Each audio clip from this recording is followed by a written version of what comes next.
This broadcast of the Competizione Performance League Jaguar GT3 Revival Series is brought to you by Malwar Transport and Assure Action Transport Expert. For oversized cargo and trucking logistics specialists of Quebec, visit www.malwar-transport.ca. And for an expert and professional trucking insurance firm specializing in property and casualty insurance solutions for freight across Quebec, Canada and the United States, visit www.transportexpert.com. Good evening, folks, and you join us here with even more thunder out of the Competizione Performance League Jaguar GT3 Revival Series. As always, I am Regan Clark. You join us here as we are well over the halfway mark into our British leg of the chapter with only 3 more weeks of racing starting from today. 5 races in total, 3 rounds from today, 4th. And right now, we continue our exploration of things here in the British leg of the championship with even more goodies from the Motorsports Vision Group as we leave behind Donington from last week and move over to Norfolk here at the Snetterton circuit. Founded in 1951 and comprised in its newest configuration, the 300, which was introduced in 2011, of 12 turns at a touch under 3 miles of FIA Grade 3. Like many British circuits, it started its life as a military installation during the Second World War. It was then known as RAF Snetterton Heath and was first intended for use by the Royal Air Force but was reassigned in 1943 to the United States Army Air Forces. Under the guise of the USAAF, Snetterton Heath was used as a bomber base, hosting the B-26 Marauder and the heavyweight B-17 Flying Fortress. At the end of the Second World War, like many RAF installations, Snetterton Heath fell into disrepair, abandoned in 1948, where the airbase would be returned to the ownership of Fred Riches, the local landowner. 2 budding members of the Aston Martin Owners Club, Dudley Coram and Oliver Sear, approached Riches with the idea to build a motor racing circuit on the now abandoned airfield. Riches obliged under the following conditions: that no racing take place between 10:45 AM and midday, and that all racing stopped before evensong, as Riches was a local church warden. In the modern day, Snetterton holds races each year for the British Touring Car Championship, British GT, British Superbikes and TCR UK. Historically, between 1960 and 1963, it held a number of non-championship rounds for Formula 1, known then as the Lombank Trophy. Of its 4 run-ins, Innes Ireland, Jack Brabham, Jim Clark and Graham Hill all won at Snetterton's confines. But today, it hosts round 7 of the Jaguar GT3 Revival Series. And looking at things here, you find that we are running out of time and numbers here, with 3 more rounds left to go from today, 4th. They will be heading to Alton Park next week, and then on to that season finale, the triple stint in mainland Europe, as we make the leap across the Channel and over to the Benelux region, for Zolder in Heusden-Zolder, Belgium. Looking at where things stand then, after what has already been a number of fantastic races in the last fortnight of racing here in the British chapter of the championship, and also onto the wider spectrum, discussing the rounds that started this series off way back when, back in the United States. We find ourselves now looking at 6 race wins this season for Christian Lebay, with back-to-back wins in Donington last week. It was absolute domination from the word go for the 119, but a surprising turnaround in that second qualifying session where Lebay would have to fight from the second row to secure a second win on track. That was ultimately a pole position claimed in round 6 race 2's qualifying by the then one-shot qualifying performance of David Tangway. More on that a little later on. Where it does shape things up, though, is in the look of the championship, and despite 6 race wins, it is not all hope yet lost for anyone looking to take the title off of Christian Lebay. The gap between himself and Byron Forrest still sits at 51 points. And then you find in 3rd place at the moment the man on screen, Timo de Tosto, with 152 points to his name. He's 56 points off the mark of 2nd place, now positioning himself up the road from Richard Cecil, who finds himself in 4th. Rounding out the top 5 by a single point off of Cecil is Alex Albert with 143 points. Now, this is where things get very close. From 6th place, Giovanni Badiali with 128 points. 7th place, Vincent Simard with 127 points. 8th place, Carl Martel with 126 points. Then 2 points behind him, Clinton Bourne with 124 points in 9th place. And rounding out the top 10 by a single point off is Dan Junior Poulon with 123 points. So a lot left to be decided here. And with Snetterton giving us 2 rounds, Alton Park giving us 2 rounds, rounds, and then Zolder giving us 3 rounds. This could be a dramatically different top 10 by season's end. We find here on board at the moment with the 58 of Timo Tosto as we find ourselves heading through free practice. Getting a look at the spec for today's event, it's the same story that we've seen for the last 2 weeks here. Free practice at 20 minutes with the first of our qualifying sessions coming up not too far from now. 10 minutes in Quali 1, then 30 minutes in Race 1, and then those special parameters for the second qualifying session where the podium finishers out of Race 1 get only 1 flying lap in the qualifying for Race 2. That Quali 2 coming up right after Race 1 and then Race 2 after Quali 2. As always has been the case here in the British leg of the championship.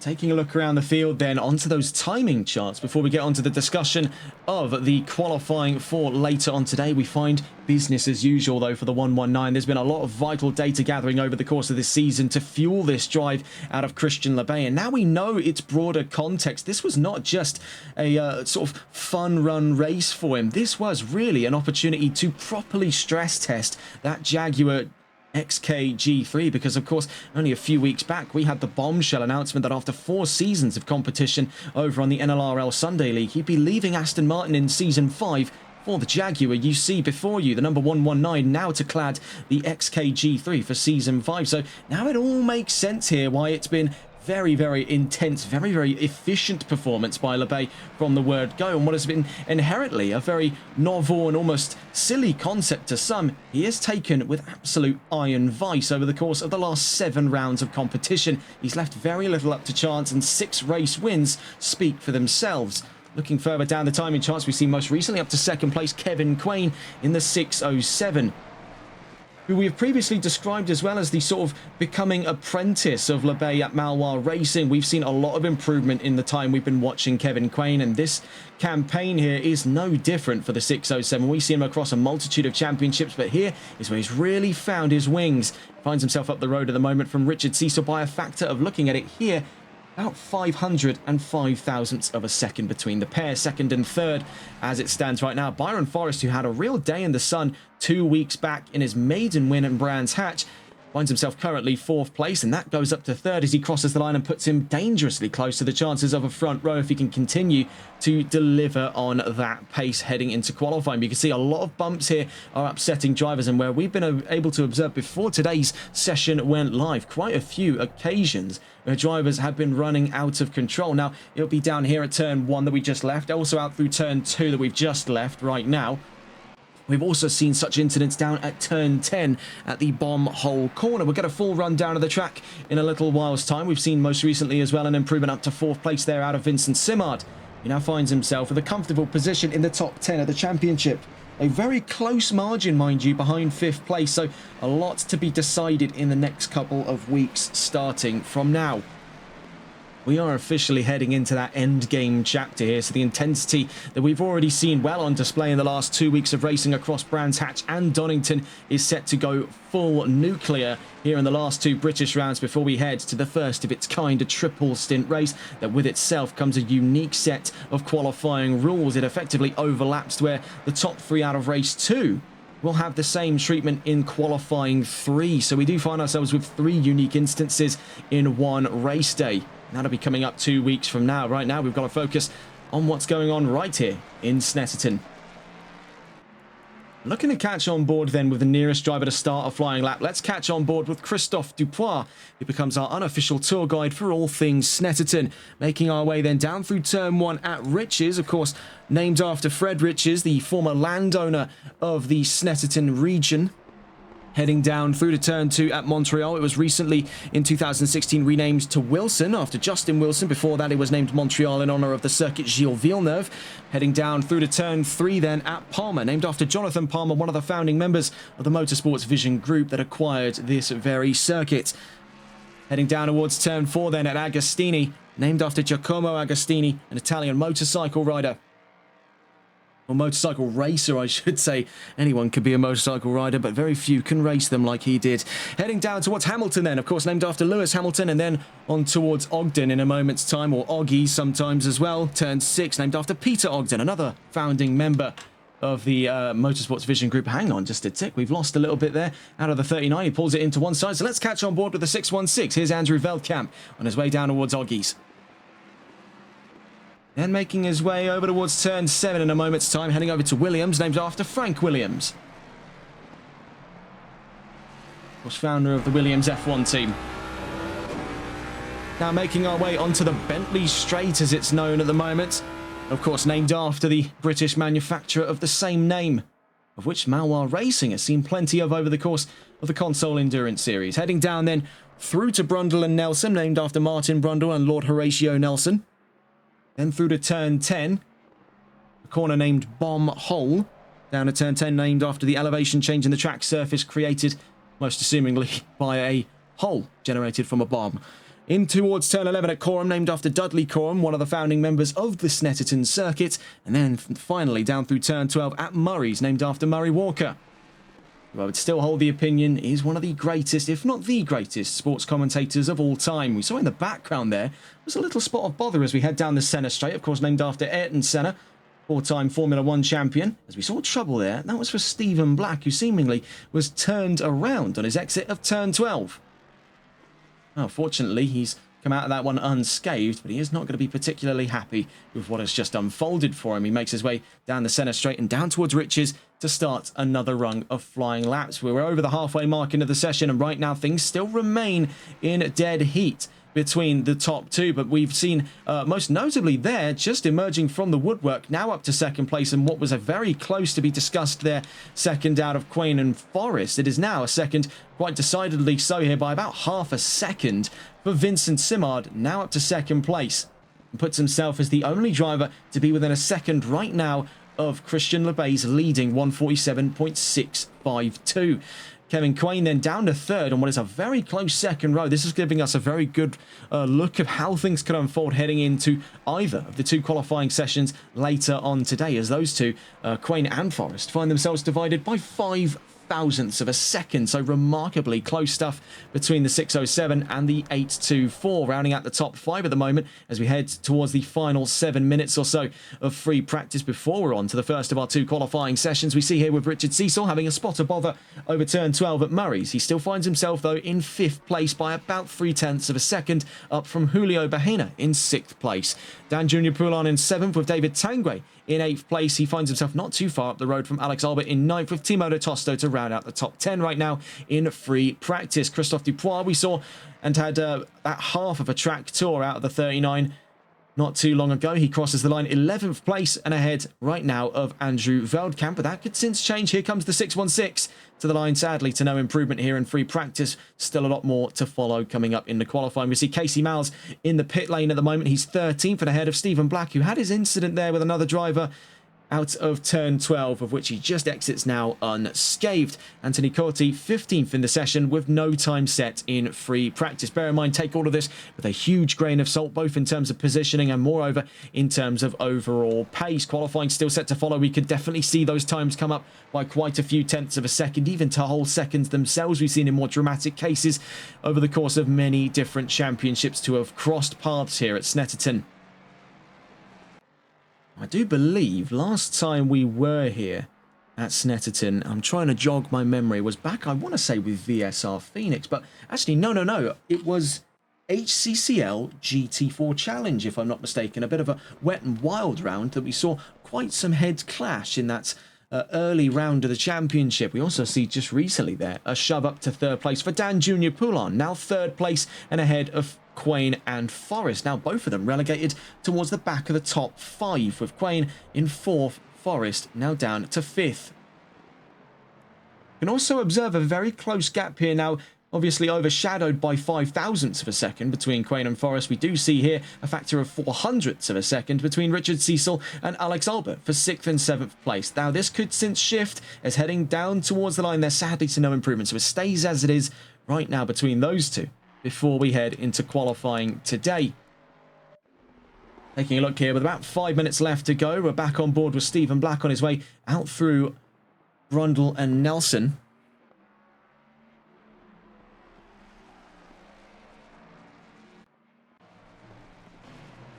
Also take a look conversely to the other end of this section of the track as we catch here with Dan Junior Poulon, who's been on a real warpath early doors here in this free practice session.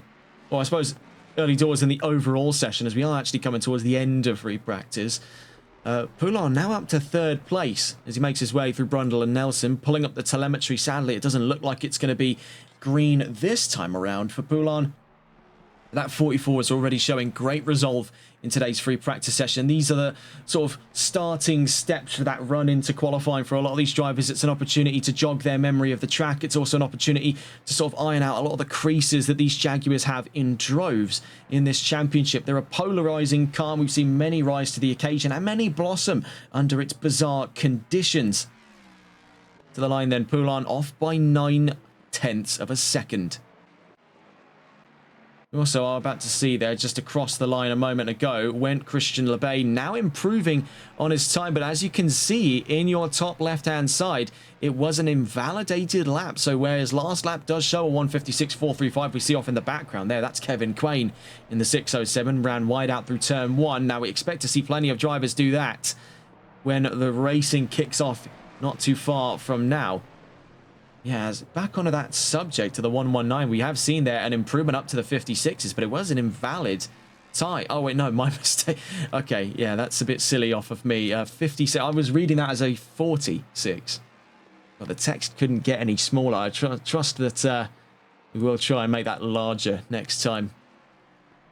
Of course, a little bit far off of an improvement there. I mean, it's a 56, that's what? It's 9 seconds, or 8 looking at it here, 8.8 seconds. So that is, yeah, a bit of a far cry. A bit of a far cry from what we would call an improvement. And certainly, I imagine that's the same sentiment carried forth by the 119. So that's our mistake.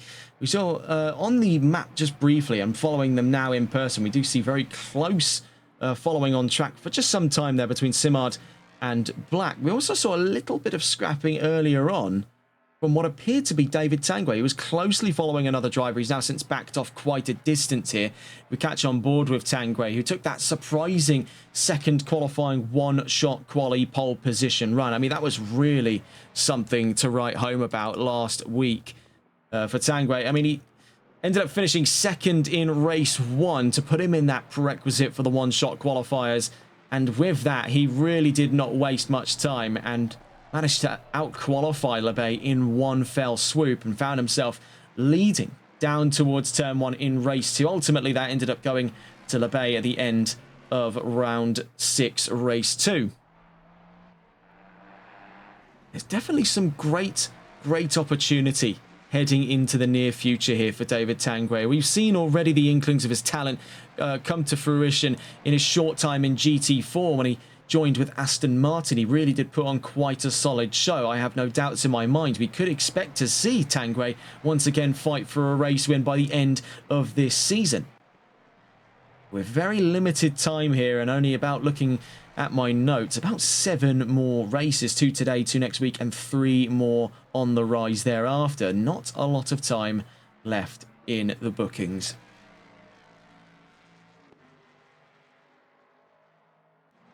Following around the track, actually a little further up the road from the 30, we find the 58 here, Timo de Tosto, who was a bizarre sign in last round as he joined late into the session and still found his way to a solid result in Donington Park. Now he finds his first opportunity in a while here to go through the full rigmarole of both qualifying sessions. Heading out through turn 12 then, the 58 currently 10th place, and pulling up telemetry to our top left-hand side, we find that sadly it won't be an improvement, and that's further compounded by the fact that he's pumped the brakes just before the entry to the pit lane.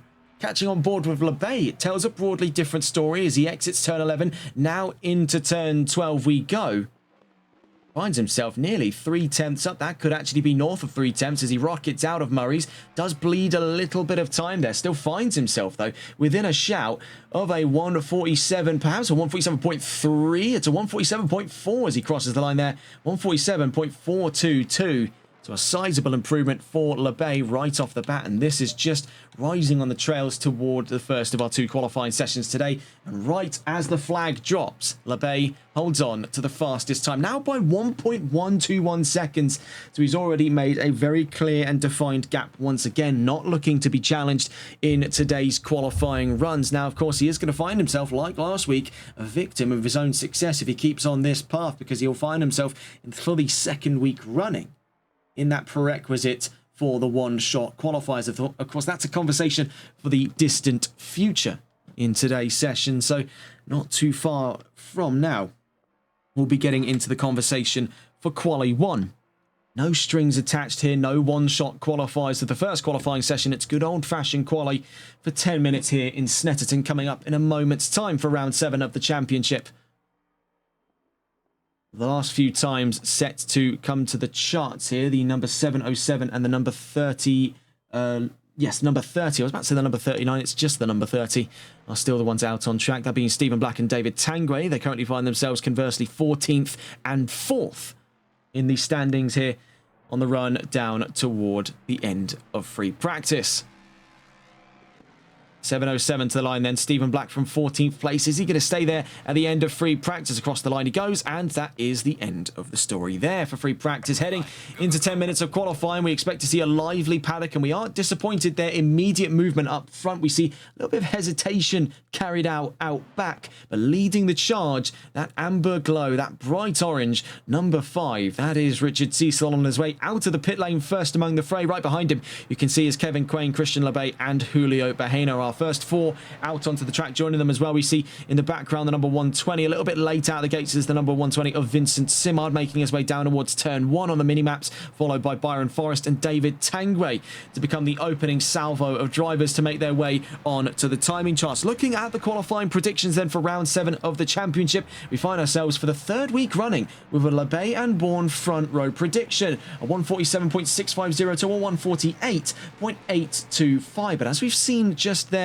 from LeBay, we have times capable of a 147.4. So definitely a lot to be spoken about in today's qualifying session for LeBay. Could expect to see those times pitch even further north now that he's on full qualifying trim. For Clinton Bourne, does find himself in a bit of an unfortunate spot by looks of things, because looking onto those charts, you'll find rather noticeably is that Clinton Bourne is not present for today's race. So he won't find his way to the front row. In fact, he won't even find his way by looks of things here to the top 15.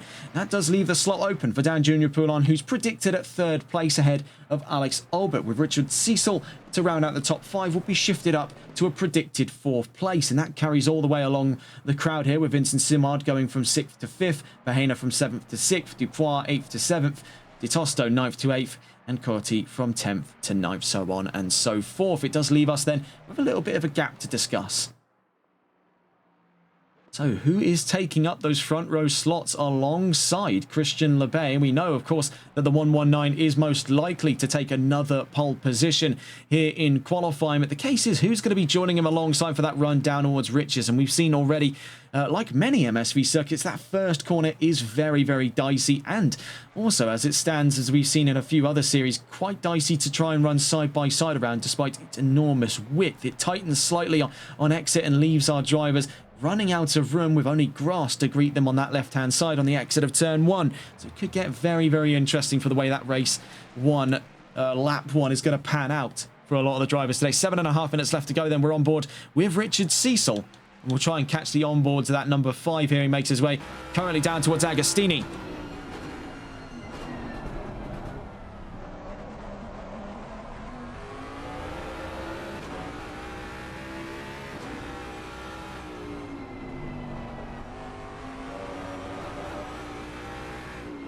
And out through Hamilton, then into Oggies.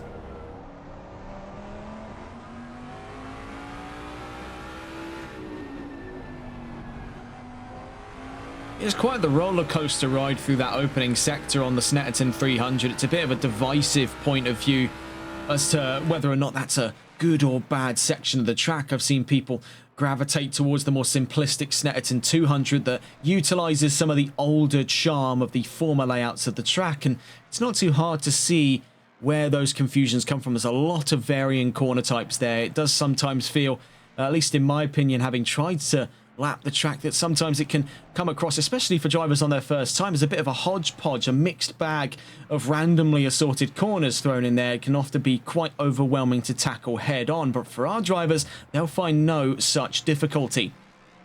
Down towards the line then, Richard Cecil off the exit of turn 12, heading to the line to become the first time on the charts, then following in his wake with the 607 of Kevin Quain, who goes up to fastest. Then here comes the 119 of Christian LeBay to the line.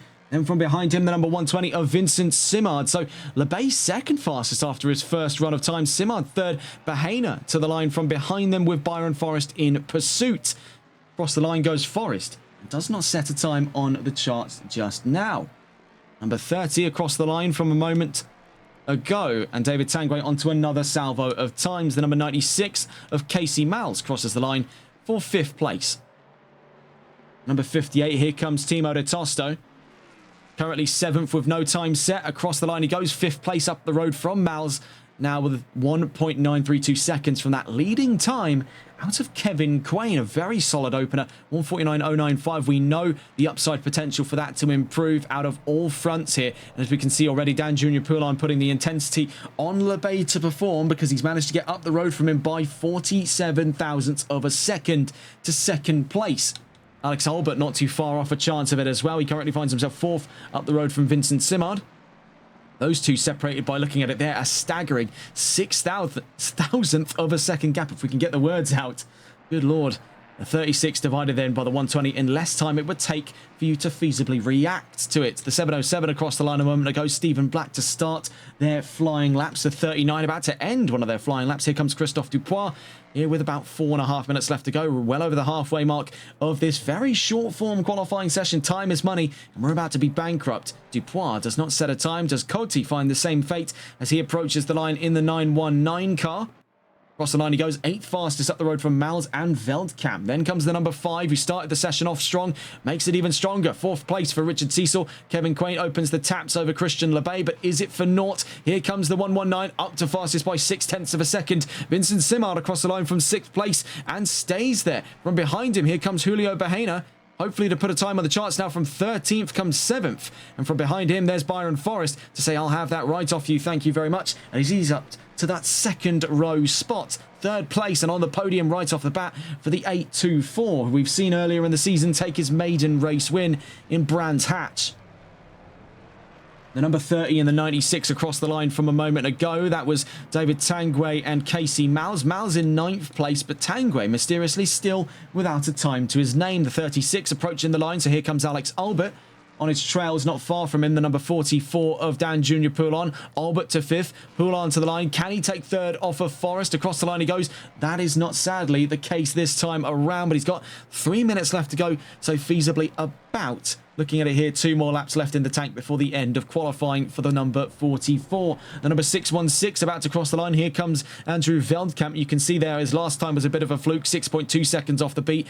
And as he crosses the line there, starts to make those improvements, 4.1 seconds, but still finds himself drastically down the road from the nearest available position, that being from Anthony Coty. The 707 of Stephen Black across the line to 13th place, 5.8 seconds off of the fastest time. And right now, closest position is a factor of looking at it here, 1.7 seconds there between himself and Andrew Veldkamp. Across the line a moment ago went the number 39. Christophe Dupois stays in 12th place. Then heading to the line comes the same salvo that started the session off. Here comes the number 5, the 607 and the 119. Richard Cecil across the line to 4th place. Then from behind him, the 607, Kevin Quain across the line, stays in 2nd. Lebay across the line from a 48 to a 47. Now nearly a full second up the road. Here comes the 120 of Vincent Simard.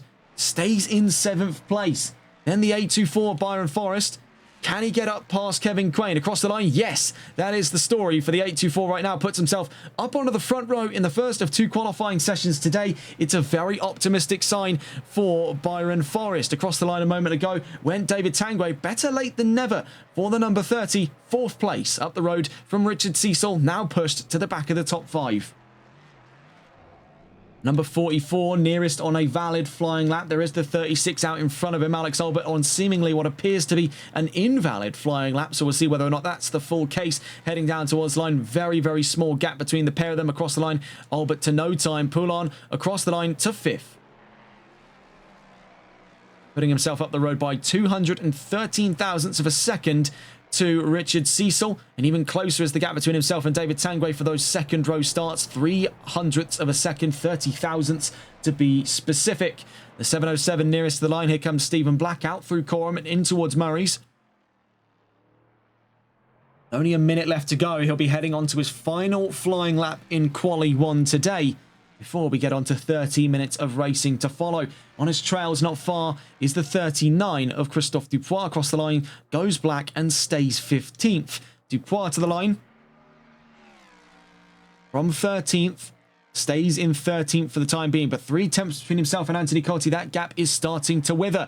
Here comes Richard Cecil from 6th place. He was pushed out of line there for those top 5 spots. Now across the line, can he fight his way back in with one more lap to serve? 4th place there for Richard Cecil. Kevin Quain can't retake 2nd place off of Byron Forrest, but he's got one more lap to potentially deliver on that. The 119 contempt with a 147.897, but recent shockwaves there as Vincent Simard now up the road, looking at it here by 6 thousandths between himself and Kevin Quain. And moreover, Byron Forrest rounds out the end of this session less than half a second, nay, less than 2/10 of a second from Le Bay. Had it been a slightly longer qualifying session, Byron Forrest could have had the momentum to take pole outright. No strings attached for the 824. 36 nearest to the line at the end of qualifying. It's a very solid front row at the moment, but things can still shift. As we see here, down towards the line comes the 36 and the 44 of Alex Albert and Dan Junior Poulon, 8th and 7th. Albert across the line stays. Oh, no, never mind. An improvement to 5th there. A little bit of a late update. What's the response by Poulon? Sadly, no improvement. Finds himself stiflingly close to 7th place by 0.03 of a second. Most recent improvement, though, for Alex Albert. 5th place at the end of Quali 1. And as you can see there, 0.04 away from a second row start. So remarkable stuff here, and we've still a few more stories to tell. The number 39, the number 707, the number 5, the number 607, and the number 120 are all still out on track before the end of qualifying today. 707 appears to be on an invalid lap. That's Stephen Black from 15th place. Looks to stay there by the end of qualifying. He's across the line in the 707, rounds out Quali 1 in 15th place. Following in his wake, the 39. Could it be 13th or could it be 12th for Christophe Dupois? It's 13th this time around in Quali 1. What seemed to have been an invalidated time, the number 5 careens to the pit lane, is heading to the line. It's all or nothing here for Kevin Quain from 4th place, stiflingly close to Simard, and takes it to 3rd. But here comes Simard. What's the rebuttal from the 120 right at the end of Quali 1? Across the line, back to 3rd. That's a great exchange between the pair of them. To me, to you, to me, to you, between the 607 and the 120 for control of 3rd place. The two find themselves ultimately divided by a single 1/10 of a second at the end of qualifying 1. What a session we've had then, and with 30 minutes of racing to follow, we are not too far from the first of 2 grids today. This is set to be a very, very interesting set of rounds to follow. You see there some of the closest gaps on track. At the end of this qualifying session, you'd be looking in the direction here, so it seems, of Tanguay and Poulon, 0.03 of a second. You'd also be looking down towards Di Tosto and Cotti, 0.13 of a second. And looking elsewhere on the paddock here, we also find ourselves looking perhaps in the direction, so it seems right now, Mals and Di Tosto, a factor of 19, actually not 19, sorry, 11 thousandths of a second. 21 thousandths of a second. I got there in the end. Maths, not a strong suit here on TRTN. That's the end of qualifying before we get onto the grid here with just under 3 minutes before the start of our formation lap. 2 articles of news to have come out most recently. Red Bull has revealed their lineup for the 2026 Formula 1 season. The most recent announcements: Isaac Hadjar to join the Red Bull Racing lineup with Arvid Lindblad to join Visa Cash App Racing Bulls. And then over into the World Rally Championship as climactic news comes out of Rally Saudi Arabia. Amidst a win for Thierry Neuville of Hyundai, it was officially announced that Sébastien Ogier took the 9th World Rally Championship title for his very own. He now equals the all-time record with Sébastien Loeb. He also gives his co-driver Vincent Lande his first ever co-drivers championship amidst a climactic title fight between himself and fellow teammates Elfyn Evans and Scott Martin at the Toyota Gazoo World Rally Team. So, onto the grid here for race 1 of 2 today at round 7 of the Competizione Performance League Jaguar GT3 Revival Series. We find once again a pole position out of Christian Lebay, leading the charge steadfast in the 119 down towards turn 1. But joining him on that front row after a real juggernaut session, the 824 of Byron Forrest in 2nd place up the road from Vincent Simard, who pulled through to a second row start there. A great exchange right at the very end between himself and Kevin Quain. Those two fiercely contending for third place on the grid. Quain finds himself in fourth place, all things said and done here for race 1. And in fifth place on the grid, Alex Albert, after great resolve in the 36 there, finds himself fifth and on the front of that third row, up and ahead of Richard Cecil, the man who started off this qualifying session in the number 5. David Tanguay in 7th place, up the road from Dan Junior Poulon in 8th place, with Julio Bahena 9th and Casey Miles to round out the top 10. A great result there for the 96, who was a bit of a later entry into the series, joined us a little later on in the American chapter, but has since made continual improvement here. This is a great sign for the 96 heading into today's race. He finds himself up the road from Timo de Tosto in 11th place, Anthony Cotti in 12th, with Christophe Dupois in 13th, Andrew Veldkamp in 14th, and rounding out this 15-car grid there by his lonesome on the 8th row is Stephen Black in the 707. So not far then from that 30-second warning, and taking us away onto the formation lap will be the 119 before we reintroduce some of this classic V8 thunder off of these Jaguars, 15 of them in all here in Snetterton for the first of 2 races today. So we'll be getting on board with the 119 of Christian Lebay, the man who starts from pole position once again here. It seems all but unstoppable in his efforts to pursue the front of that grid. The question therein remains, where we have definitely seen a myriad of bizarre results to have come out of most especially the start of this British chapter 2 weeks ago in Brands Hatch, where we got to see Byron Forrest's first ever win amongst one of the most, I would definitely say, one of the most disastrous starts I've ever seen to a GT race. A huge pile-up off of turn 1 down through Paddock Hill Bend. Will we be seeing anything along the likes of it today? It's a sketchy turn 1, maybe not to the same extent, but very little margin for error, as we'll see here on board with the 119. Christian Lebay leading the charge then on this formation lap. So heading down towards turn 1, we'll get a look on board with the 119. And as you can see here, it's a little bit deceptively thin. It's wide enough for 2 cars, make no mistake of it, but then we get into that conversation we've had so many times about usable space, to which there is very little at all. And as you can see, all the way on the left there is just rows upon rows of grass, and you are a long sight from the nearest wall. If you were to run off at turn 1, you are totally at the mercy of both physics and nature. Out through turn 2, the first of our major overtaking spots, Montreal, which was renamed to Wilson after Justin Wilson. This was renamed in 2016 after Wilson's tragic passing in the 2015 ABC Supply 500 at Pocono Raceway. And that's the first of our major overtaking spots. Riches is sort of the roller coaster ride and the prelude to that turn 2 run through Montreal/Wilson. Down through turn 3, we just went not far from where we are right now, Palmer, and then into Agostini, another potential overtaking opportunity. Now, I'd say this possesses much less potency than turn 2 down at Wilson, and this is definitely one for those a lot more daring to try. We could definitely see people try to force their elbows out in that section of the track, but it's not very well advised. Down through Hamilton we go, then on the run towards Oggies, and this is a parabolic corner, sharp on entry, opens on exit down towards Williams. You see it's a very sharp line on entryway. This is an opportunity for drivers to get on the throttle, and I've already seen a few occasions here of drivers stepping out. That's compounded by the fact that one slight deviation, an inch over those white lines, and you're basically in an area of no traction onto the grass. Out through turn 7 we go then at Williams on the run down the Bentley Straight. This is another overtaking opportunity here. A lot of slipstreaming, of course, has been a paramount point of this single make cup series for Jaguar. We've seen a lot of drivers get by on that slipstream alone. These are formidable cars in a straight line, maybe a little bit outmatched by their fellow machinery in GT3, but by themselves they're an absolute riot on the straights. And that classic V8 thunder from that Jaguar AJ V8 engine is going to be that leveraging factor for our drivers today. They're going to have to stay very close to each other for the run in towards Brundle and Nelson. They do not want to be side by side into that section here, because before we hit the bomb hole corner, someone is going careening off the track before we hit that section entirely. Turn 8 and 9 is an absolute no-fly zone for side-by-side moves.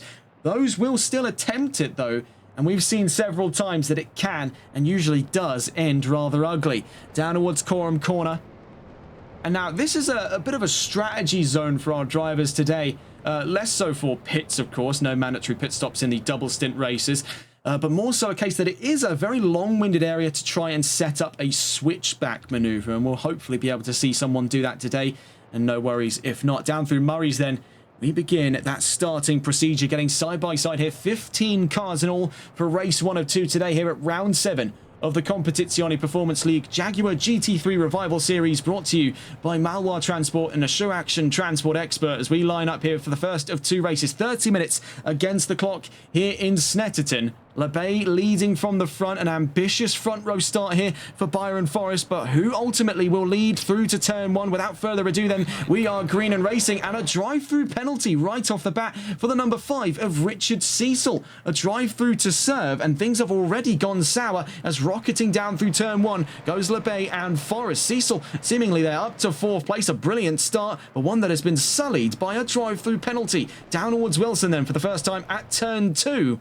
We see there Forrest already under attack from Quain. Cecil in the background in close pursuit. We can see carving their way through the masses at the moment. Timo de Tosto now getting the leg up here on Casey Miles, but for how much longer will that last? As you see running very wide in towards Palmer. That was the 44 of Dan Jr. Poulon, having a spot of bother for the start of this race today. Heading down towards Agostini, we are on board here with Casey Miles. Dropped down to 11th place, could be to 12th here with Anthony Cotti nipping at his heels, but we see most recently there, that's the 120 who was forced all the way out wide, down through Agostini. So already, like we've potentially suggested there, the first of our victims of someone getting side by side down through that section and trying his luck here down at Oggy's, trying to sort of tuck himself in on the inside there of De Tosto. Miles now back up to where he started this race in 10th place. That's to the chagrin of the 120 right behind him. Now being pressured for position by Anthony Cotti as we head down the Bentley Straight. We just see here in the foreground is the battle up front. The 824 still in close following of the 119. We see the 607 run a little bit wide here. Now that could have given up a very solid opportunity to the number 5, but that drive-through penalty is going to put a huge wedge on his progress today. He'll be having to gear himself up now more realistically for how things ought to pan out in race 2. He was speeding on that race start. We do see it every now and again where we get that starting infraction. It's just come at a very horrible time and an awful bout there of Murphy's Law for Richard Cecil. We see running all the way off track though in the background there. That appears to be, by looks of it, that is Timo de Tosto in a real spot of bother. We see side by side here Bahena v Albert on their way down towards turn 1. Now Bahena looking to try around the outside perhaps to a very late apex here as the 36 does run a little bit short of grounds there. Down towards turn 2 in the background. We see off in the background goes the number 44. Off in the background goes Dan Jr. Poulon as these two rocket side by side from one another. Down through Wilson, it's contact between Bahena and Albert. All meanwhile, the 44 has really come asunder here. It's come apart at the seams for Dan Jr. Poulon for the start of race 1 of 2 today. It has been disastrous. The 44 seemingly moderate damage, nothing too severe and nothing race ending. He's still able to operate that Jaguar, but he'll be shortly looking at that run into the pit lanes with any mind about him. You see here Anthony Cotti now charging to Vincent Simard's point of view as he's in 10th place now into the top 10 in the 919 and only 6/10 off of that of Vincent Simard. Up the road though we see trouble for Miles, who now seems to forfeit position. Also even more problems up the road as careening all the way off track and then collided with by looks of it there Dupois was Alex Albert. Get a look at this on the replay because I can't make head or tail of it. So on the mini-map the 36 seemingly ran into contact potentially with the 18 as he was closest to him at the time. We see there running all the way off wide. That was Christophe Dupois. Also seemingly in an incident with the 616 of Veldkamp. Otherwise he'd have no reason to be running that far off the track unless perhaps he just missed his braking zone. What this has done for Anthony Cotti and several drivers in his same position as him is bump him up into the top 10. And he won't be arguing with that 4 minutes strong in a race 1 of 2 today. For Alex Albert, though, he'll be furious. Steam billowing from the ears, then, of the 36, making his way to turn 12 with a damaged nose cone and out of the top 10. It's all come full circle, though, for Vincent Simard. He was an early doors victim of a side-by-side prang down at Agostini, but he now finds himself clawing his way back to a top 5. Meanwhile, we see here that Kevin Quain has now dropped position behind David Tanguay after 5 minutes of racing. Julio Bahena rounds out the top 5 and is in short pursuit of these two. Tanguay runs a little bit narrow there through Palmer, and that does snip away a lot of the gap he held between himself and Kevin Quain. These two vehemently fighting for 3rd place, and they had a great exchange over the course of qualifying, and it's great to see that elevate up towards the end of not up towards the end, up towards the start of this race today. I'd say more realistically though, wasn't it the exchange between Simard and and Quain as opposed to Tanguay and Quain. That's not to scoff at what Tanguay's been able to do here. He's already up onto the podium position, and by looks of it there, with a little bit of a cropper run out through turns, looking at it here, turns 6 and 7 out through Oggies and Williams. 6:07 has dropped a significant lump of time.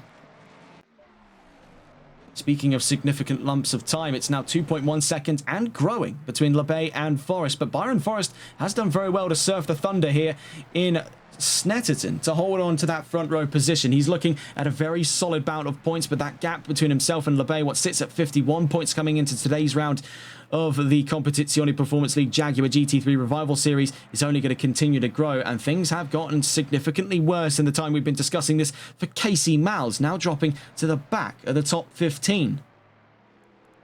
Meanwhile, we see close fighting, so it seems there for Albert, Black and Di Tosto, all in contention of 9th place.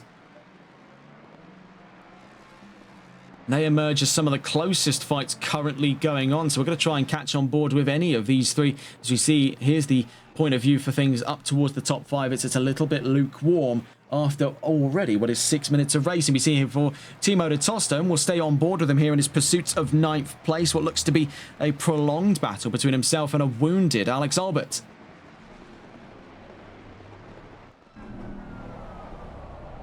Out through Wilson, sometimes also called Montreal.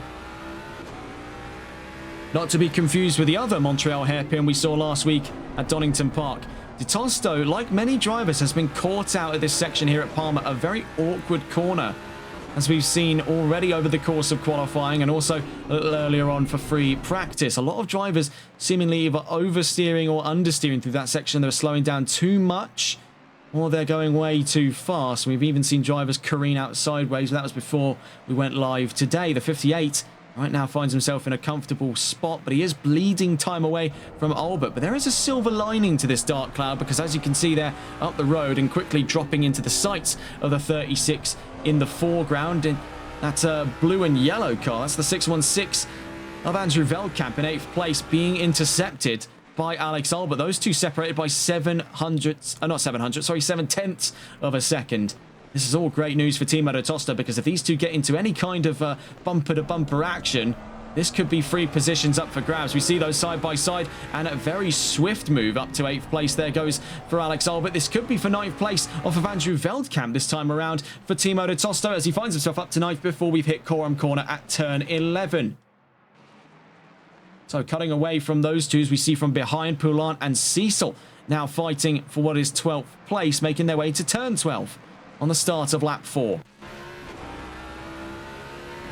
Down the center straight we go right now. As it stands, it's LeBay from Forrest, from Tanguay, from Quain.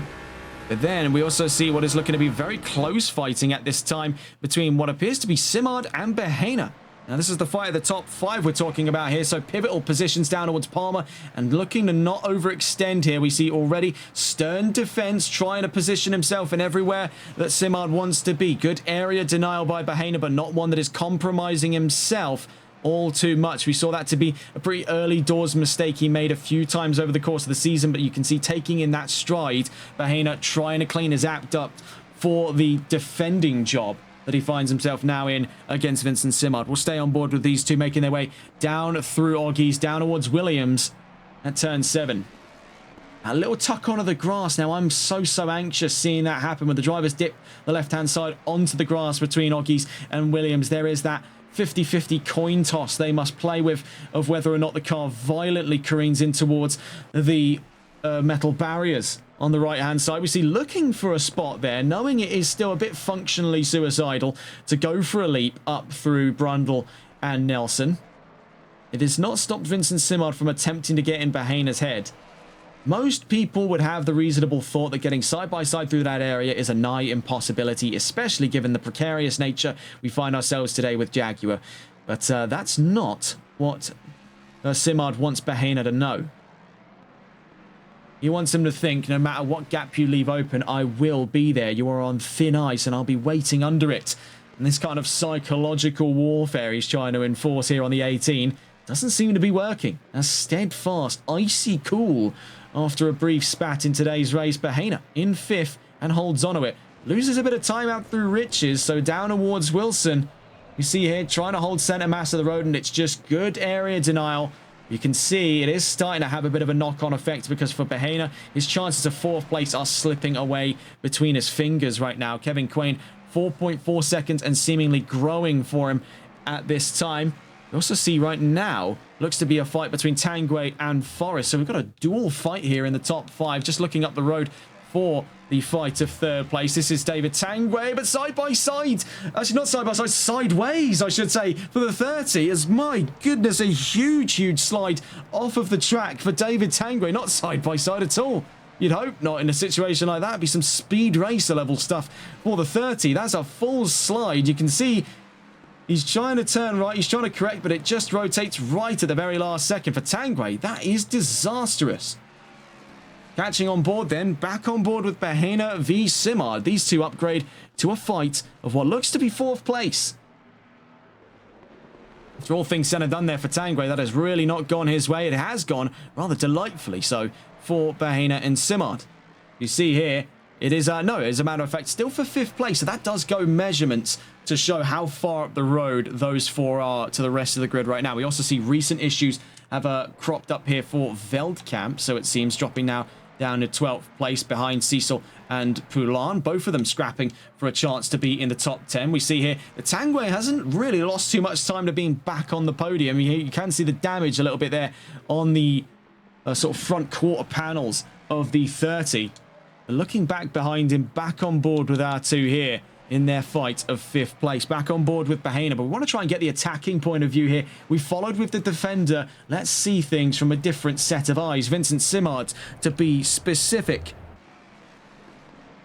On board then with Simard, also a late entry into this championship, but has shown a real fighting force over the course of today's, not only today's race, but over the season as a whole. We do see yellow flags down in Sector 1. That's for Richard Cecil, out between turns 1 and 2. Between Richards and Wilson, so serious trouble there for Cecil. It has gone right now in race 1 of 2 from bad to worse.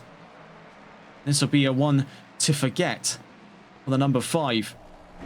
Now this is the area we saw the number 30 get sideways out of, and you can see where that potentially started off. I believe it was on the exit there of Hamilton, with that run off to the right hand side, offering very little in the way of grip. That's what led to his car stepping out. He already tried to turn in, but he was all the way onto the grass by the time anything could be spoken of in terms of grip. Looking back for the fight then of the top 5. We're still on board with Simard, now in pursuit of Bahena.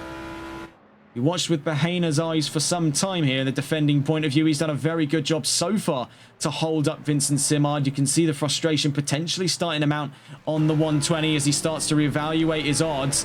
We also see another yellow flag, this time between the 39, the 5 and the 96. Christophe Dupois, Casey Miles and Richard Cecil all involved in an incident in Sector 2 down at Oggies. The 39 now seemingly giving the position back to the 96. We're still on board though with Simard and Bahena. Let's not take our eyes off of what is right in front of us here. And in the slipstream down towards turn 1, we're still on board with Simard. Gaining, but his chances to overtake at turn 1 are slim, so it's going to have to be an absolute catapult out through Richards, and he does look for it there. The gap just closes before his eyes, and it snips all of the momentum off on what could have been a monolithic slingshot down towards Wilson at turn 2. These two still absolutely locked in for this fight. Meanwhile, things are starting to progress between Tanguay and Quain. The two separated by 0.6 of a second. That is soon to kick off to be a fight in its own respect. We're still watching with Simard v Bahena for the last of the top 5 positions. And bear in mind, we're just heading towards the halfway mark of this race right now. And it has still been an absolute roller coaster from so many in today's race so far. Heading down through Hamilton, a little bit wide there onto that area of very little grip. Almost a concrete section there, the interweave on the grass. Both of them running a little bit wide out through that middle sector, following in each other's trails here. Have not done many favors to their Pirellis. You can start to see the Jaguars are wearing out, and wearing out fast at a track so corner intensive.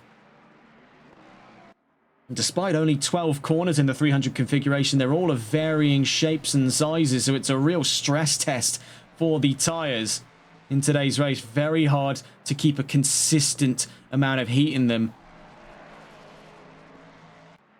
And in a car that almost incentivizes this aggressive mindset of pushing the vehicle just to a 101% output, the Jaguars, they just absolutely maul through their tyres. And it's the same shortcomings we found out of the V12 Vantage and another old-fashioned British GT3. We do see as well now, at the moment, 2 yellow flags concurrently. I think for the 39, first and foremost, that has now since been cleared. But the 707 down at Brundle and Nelson, also in trouble. That has now also been cleared. So none standing in the way of our 2 down towards turn 2 once again, looking for the inside. And I think we can start to piece together what the strategy is for Vincent Simard. He knows every time that he goes down towards Wilson that the 18 is going to defend. So he's going to potentially look for a fake out. We saw the start of that idea. But Bahena has just got the braking in that area absolutely nailed. So no matter what comes his way, it would have to take a freak accident or one momentary lapse in judgment to put the 18 off of his tracks down at turn 2. Now, that's not to account for the rest of the track. There are still the chances for the 18 to make mistakes elsewhere, and that's what he's going to be looking to avoid. It's risk mitigation for Julio Bahena, as he's right now been able to hold on steadfast to a top 5 position, and it has been vehement defense against Vincent Simard, who has tried absolutely everything here. Snetterton, a very claustrophobic circuit in its middle sector, does not leave many in the way of opportunities. We spoke briefly on the available opportunities. Turn 2, the run down towards turns 8 and 9 here, and then potentially the run down towards turn 12, down towards turn 1. Very, very tough to name a specific area just outside of Wilson at turn 2 where an overtake is actually viable. It does have to be one either banked on in terms of mistakes or banked on in terms of differing lines. There could be the opportunity down at turn 11 here, but as we've seen so far, it has been one of the best defensive performances of the season for Julio Bahena, a driver who started off on a very controversial note, was very quick to pick up a race ban as it stands. He had a qualifying ban and then a race ban, but now in the latter half of the championship, we've seen, yes, that Bahena can find his way into trouble, but when you give him the facilities, you give him the opportunity, he can really, really put on a show. But is that show about to come to an end? I believe so there, side by side and contact through turn 1. Simard quick to recover, perhaps speaking a little too soon, but it looked like there was very little room to give. The 18, sadly, amidst everything that we've said so far, did look to swing across the nose, but at the same time, was there really ever the space for the 120? The camera angle's not too revealing. That's the steward's job, not ours. Out through turn 3 we go then.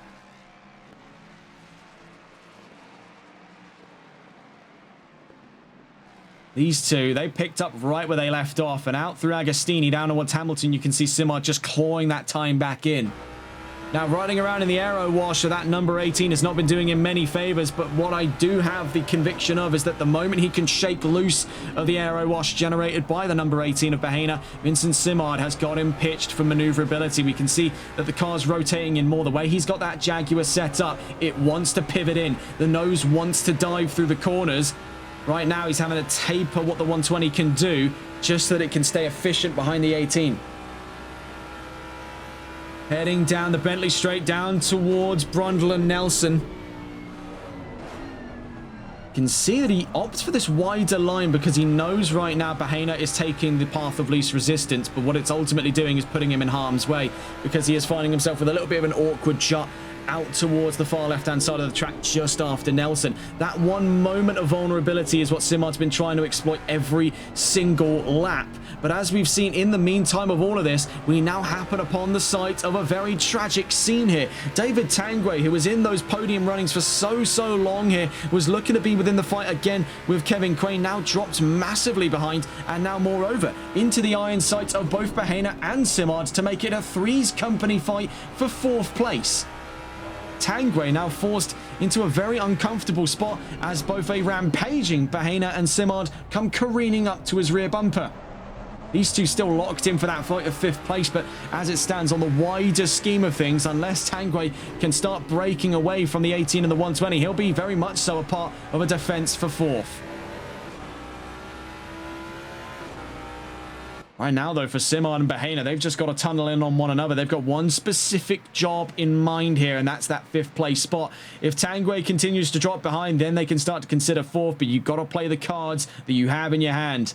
Can't worry about the next hand until it arrives. 10.5 minutes left to go. It has been a real roller coaster here in Snetterton, and we get the opportunity to do this all over again. And as we're about to see, another flashpoint on the way here for the 18 and the 120. Can he look to capitalize? Already sticking his nose on the inside there to force the 18 to run out of momentum. This could be the turning point for the 120. Vincent Simard has waited long and hard for this opportunity. 10 laps in all, heading down towards Brundle and Nelson. You watch between your fingers as down towards Brundle and Nelson, running high and around the outside, then to the inside. Simard on Bahena. Bahena defends. Bahena holds 5th. Unbelievable. We thought it could not be done. The science was there, and yet these two perform absolute witchcraft in that final sector. Down through to turn 12 then, to start lap 11. I am left with my jaw in my lap as we head into lap 11. And it's far from over here, because back into that slipstream right over down towards turn 1 on the exit of the center straight. Vincent Simard has not lost sight of what he set out to do here. He wants that top 5, and he is willing to get it through the teeth. Down towards turn 2. He's waited long enough. Now is the time for action, making the first of those lunges. But the 18, like I said, it's perfect braking every lap there. You can bank on one thing for Bahena, lap on and lap off here in Snetterton, and that's turn 2. These two have just absolutely stolen away the show from what has been the state of affairs up front, with Christian Lebay now leading by a whole 15 seconds to Byron Forrest. Our attention is solely captured between the fight of these two here. For 5th place, Simard and Bahena, your two gladiators of Snetterton, have absolutely stolen away any kind of conversation out of race 1. And we are still far from over. Bear in mind, the consequences for Tanguay, if there is to be one more mistake had at that number 30, he will lose that position out to these two as they are right on his trails here. Meanwhile, Simard still looking for his opportunities around or up the inside of the number 18 of Julio Bahena. I still have absolutely no idea where these two could take things next. They have gone well above and well beyond what we thought was even possible for GT3s here at Snet. Meanwhile, in the background, we do have a myriad of fights going on further down the field. Now, taking a look at some of them there, we see the number 5 now getting up past what appears to be the number 616, and that's for Andrew Velkamp with sizable nose cone damage. We see, though, we'll have to cut away from all of them as we catch back on board with Simard. Still looking for the inside down at Riches. Could this be Judgment Day? Early on the brakes to force the 18 potentially to take a wider line, but he won't be fooled again. The number 18 right back onto the racing line. Very little room for resistance.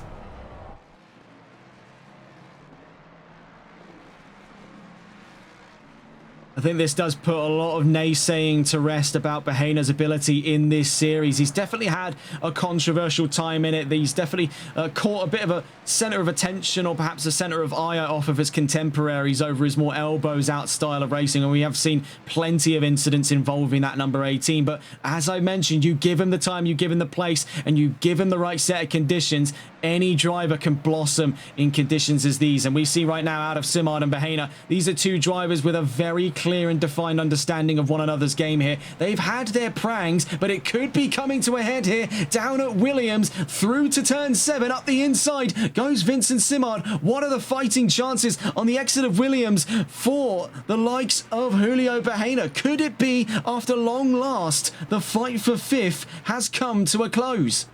Meanwhile, in the background, a flashpoint between the 707 and what looks to be from the back of the field there. Another vehicle. We can't exactly catch which one, as we see both Simard and Bahena into the grass on the exit of Nelson, following in each other's mistakes, mimicking each other piece for piece, corner for corner, straight for straight, application for application. Every single twitch of the throttle pedal or the brake pedal has been perfectly synchronized. And that's the problem when you tunnel vision on one another. When you make a mistake, so too does the driver following you. 99% of the time, many such cases has it been that way. Down towards turn 1 then, Vincent Simard up to 5th.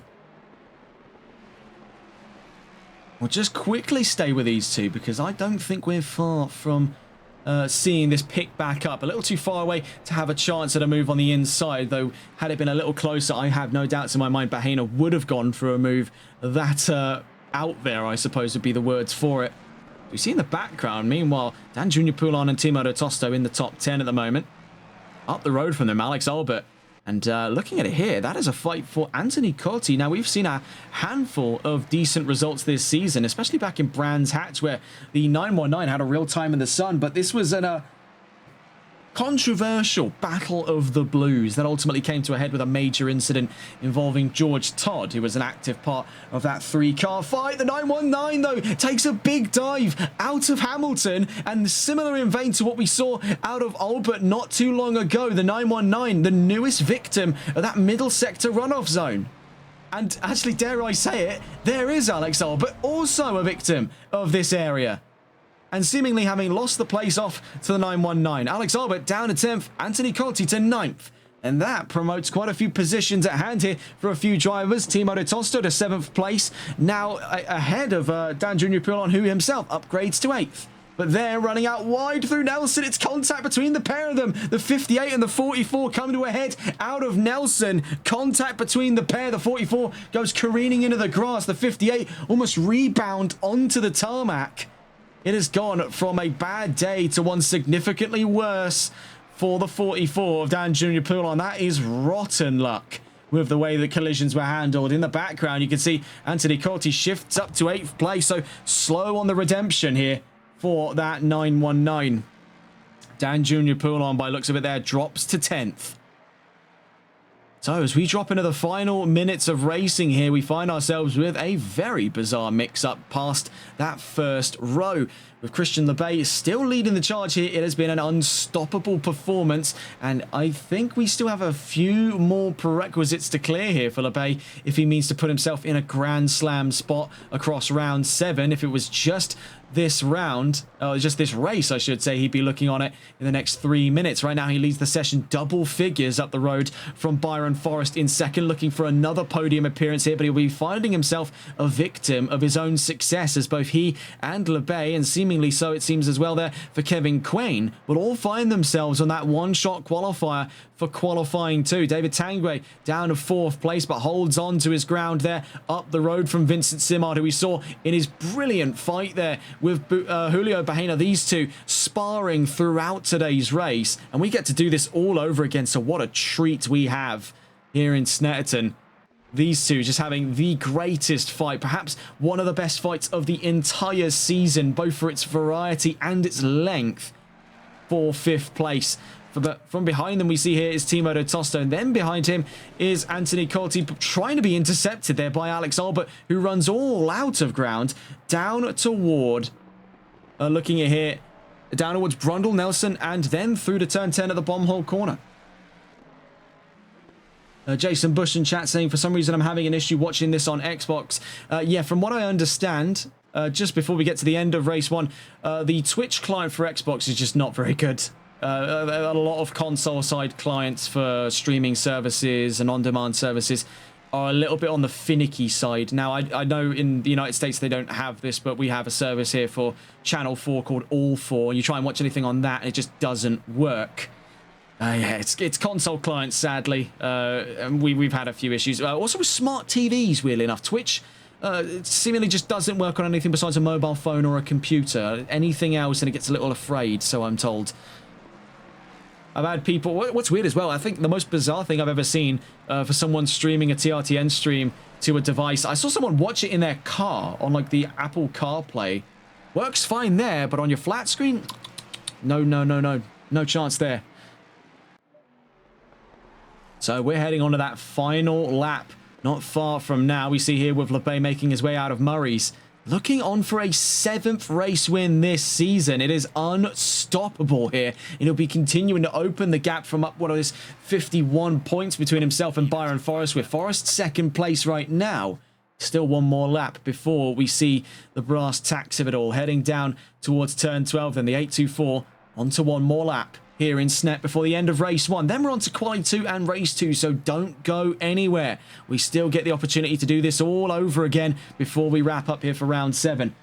I must say, I really must have to eat a slice of humble pie when it comes to Snetterton. I've been quite a critical voice of this circuit. I have found that first sector to be very muddled and ultimately a deal breaker, in my opinion. But obviously, we don't share the same opinions of the drivers on track who have seen this as a paradise today for racing opportunities. And it has provided, actually, more times than I can count than not, for the most exciting races on the calendar, if not some of the most exciting. Things such as the pleasantries that come with the MSV lineup, and we get to do this one more time before we head to mainland Europe for round 9 of the championship, because after round 7 today, we'll be heading into our final British round in Alton Park.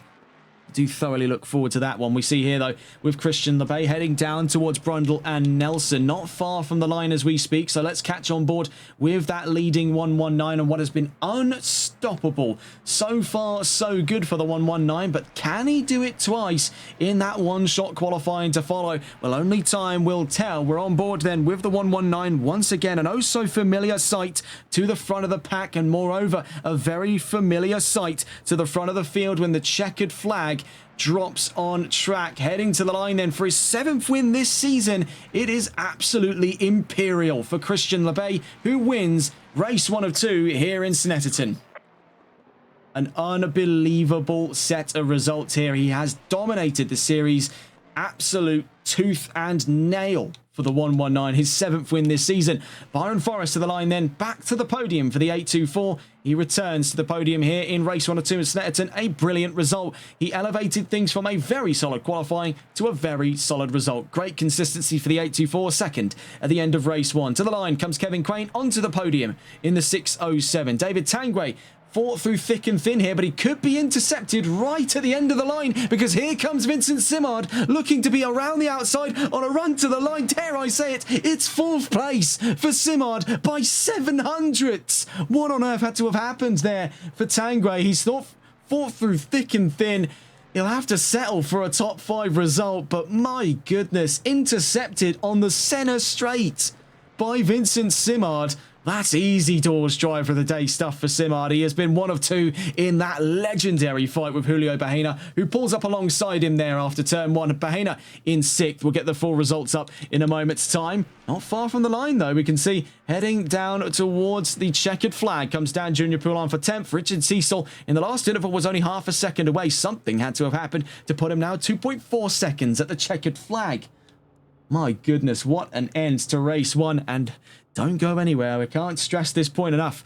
One more qualifying session to follow and one more race therein. The 616 heads to the line. Andrew Veldkamp with a wounded Jaguar on his way to the line for 12th place. Stephen Black not far from the line. The 707 in 13th. We'll get the full results up in a moment's time. But from the paddock, what a sound that is. Christian LeBay then, your winner here in race 1 of 2. We get to do this all over again. So it could be 8 wins by the time we wrap up here in round 7 of the championship. Only time will tell. LeBay wins then in race 1. Byron Forrest 2nd. Kevin Quain 3rd. Vincent Simard 4th. David Tangway 5th. Julio Bahena in 6th with Timo Tosto in 7th. Anthony Cotti in 8th. Alex Albert in 9th. And Dan Junior Poulin in the top 10. Cecil 11th. Veldkamp 12th. Black 13th. Miles 14th. And Dupois in 15th place. Fastest lap for Christian LeBay. And your one-shot qualifiers then for qualifying 2. LeBay, Forrest and Quain. That'll be our focal point heading into qualifying 2. Now, to refresh your memory for some of you who may be joining us right at the end here of race 1, we are in a double stint format. So we do find ourselves heading into qualifying 2 not a moment from now. 10 minutes similar to quali 1, but as those new rules stipulate, podium finishers of race 1 get only 1 flying lap, regardless of if it's valid or not. It's 1 or nothing for them in quali 2. So that'll be the ones to keep an eye on then. LeBay, Forrest and Quain, the 119, the 824 and the 607. So this is where we get to introduce an interesting little metric we took just before today's race, and that was of the previous results of the last two one-shot qualifyings. Now this was out of Brands Hatch and Donington Park. You have your podiums there: Byron Forrest, Anthony Corti and David Tanguay, and then Christian LeBay, David Tanguay and Richard Cecil, where we saw dramatically different results out of Brands Hatch, with Byron Forrest, the then race winner out of race 1, only making his way to the back of the top 15. Anthony Corti one position behind him, David Tanguay, best of the 3 of those one-shot qualifying runners, to make 11th place, all 3 of them relegated from a top 10 start in race 2. Then we see a broadly different case where Richard Cecil sadly failed to make up on a time with a did not qualify result at the end of his one-shot quali in Donington Park at round 6. David Tanguay went from 2nd in race 1 to pole for race 2, with LeBay from 1st in race 1 to 3rd for the start of race 2. Now, will that be the same case today here? This is, right now, looking at it, Byron Forrest's 2nd one-shot qualifying since the introduction of these rules. It'll be LeBay's 2nd and Tanguay's, actually not Tanguay's 3rd, because sadly he didn't make it to the podium. We saw him intercepted, so it will be the first for Quain in that 6:07. See, the number 18 is first out of the gates, though. That's Julio Bahena, who was one of the 2 in that star of the show not too long ago. We're a little bit late onto the timing there. So it's more realistically about 9 minutes left to go in the session. So we will update that as and when we can. So Bahena first out onto the track. Now, to refresh your memory on the qualifying predictions, of course, these are a little bit antiquated heading into a second qualifying session where a lot of the drivers are now warmed up and sufficiently well antiquated with this track. We do find ourselves, though, looking here for Bahena. There is still great opportunity for another top 10 start. And as we've seen, it was a brilliant, brilliant defense of the top 5, but ultimately gave rise to the 120's advances. The number 18 finished 6th at the end of race 1. Now, to keep note of our 3-star numbers then, the 119, the 824 and the 607, your one-shot qualifiers for round 7 of the championship. Currently, as it stands, only 1 has made their way onto the track there. That's Kevin Quain for his first ever one-shot quali. For Forrest and LeBay, it's their 2nd.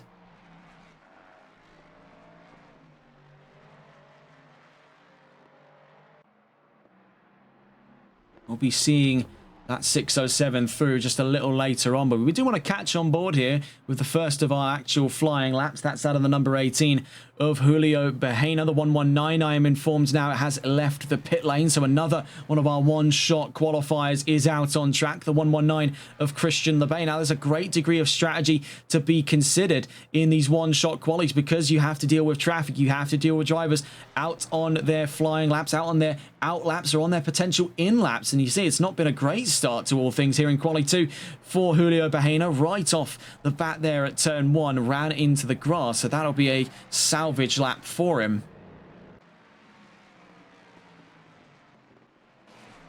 And there we can also see now the 824 is out on track, but oh my word, into the wall there for Vincent Simard. A violent collision with the concrete wall on the right-hand side out of turn 1, where we thought things were looking sour there for Julio Bahena. It could only stand to get worse.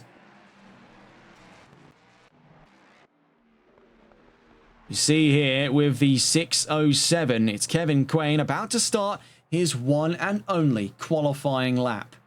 We watch here with bated breath the one-shot qualifier first among the fray for our one-shot qualifiers today. Then we'll be checking in with the 119 of Christian LeBay and then the 824 of Byron Forrest.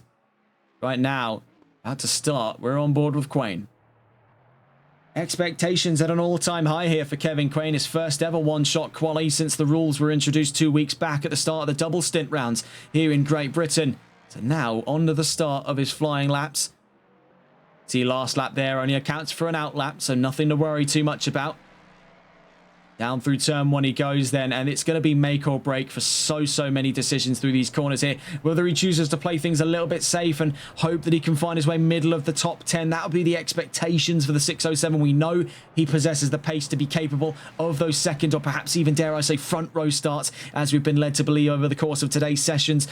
But it is definitely going to be, as we saw as well for LeBay in Donington, it's going to be more hesitant because you're just looking for reliability. Aim for a result that you can elevate from the race start, less so than trying to gun for the fastest of all the times ever. You have far less time to play with than the rest of the field. Now, admittedly, 10 minutes is not a long time for our drivers here, but it's going to be even less so when our drivers in the one-shot qualifying structure have only really about 2 minutes of total track time under those flying lap stipulations to really play around. They are working with a significant fraction of the available time to their disposal. And with a 6:07 right now, he finds himself about 2, maybe a tenth and a half there off of his personal best. It is still nothing to scoff at because his personal best, as far as memory does serve, out of quali 1 was good enough for a top 5 start. So it could be wishful qualifying endeavours here for the 6:07 down through to Coram at turn 11. It'll be the first of our one-shot qualifiers on the charts here, so it's looking hopeful. Very clean, very concise. Nothing too much left up for thrills there. Well, the 6:07, that is very reliable there, start to finish from Kevin Quain. Across the line he goes. We'll be catching on board with the 119 not far from now. Quain across the line and second fastest. So a great way to round off his one and only qualifying endeavour. We catch on board here with Christian LeBay right at the end of what appears to be his flying lap. We'll see whether or not that's the whole case. Down across the line comes the 119. Bear in mind his last one-shot quali he put in for third fastest. LeBay up to pole by 3/4 of a second in all. So definitely not looking to be shown up this time around. Let's catch on board with the last of our one-shot qualifiers. Here's Byron Forrest on his way down towards Brundle and Nelson. Meanwhile, the grid around him starting to form up there. Already 8 times on the charts, 2 of which are one-shot runners. And that has been a very impressive bout of times there. Quain third fastest, LeBay up to fastest. But Tanguay takes it off by 58 thousandths. So David Tanguay, much to what he did back in the looks of things back in Donington, but he did that with far less time, is looking at another pole position. Could it be 2 rounds on the trot where in at least one of the qualifyings Tanguay has taken the fastest time? It has been a real time to remember for Byron Forrest. As you can see, all of our one-shot qualifiers, 2nd, 3rd and 4th, all of them constitute the top 5. That is the first time I think ever that has happened.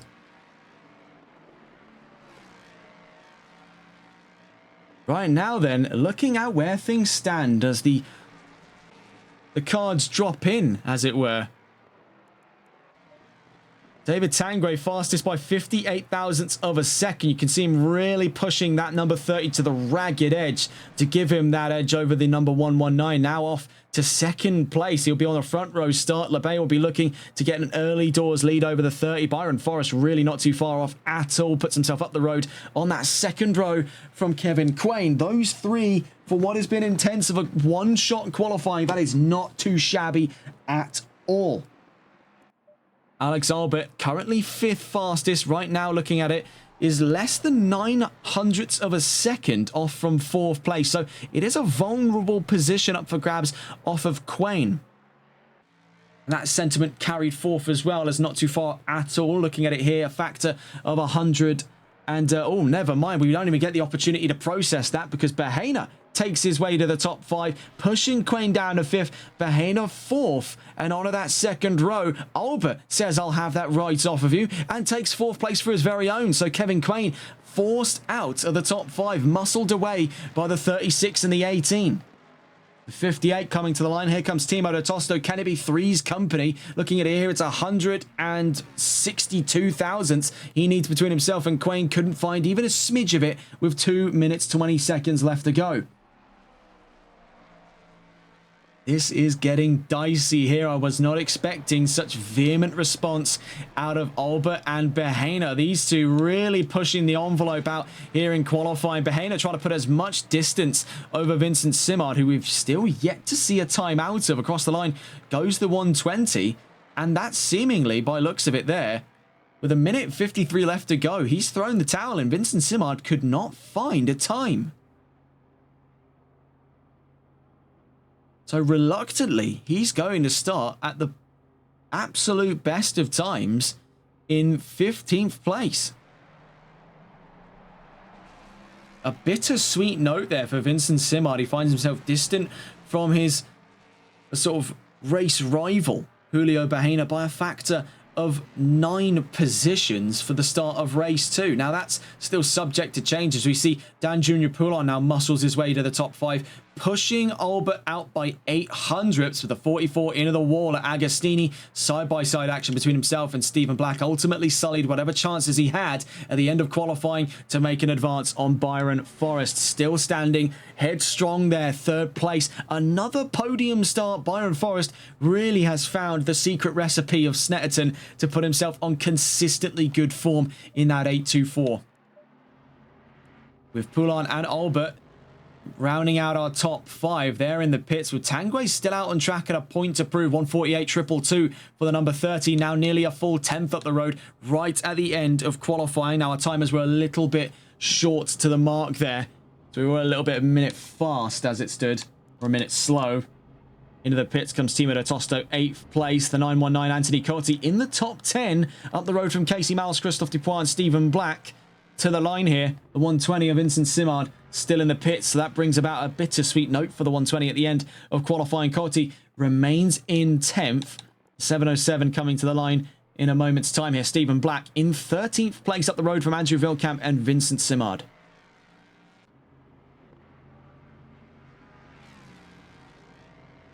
Across the line then, Black remains in 13th place, 5.2 seconds off the mark, but another pole position for David Tanguay. He seems to be that Quali 2 merchant now. Since Donington, it has been, from the word go here, that push to get up the road from Le Bay, and he's done it now 2 weeks on the trot in those Quali 2s. The number 30 starting 98 thousandths of a second up the road from the 119. Byron Forrest again in that top 3. He has found such solid resolve over the course of the last 2 qualifying sessions. It was 2nd in Quali 1. It's 3rd in Quali 2. With only 1 lap to play with, you really can't scoff at good results like that.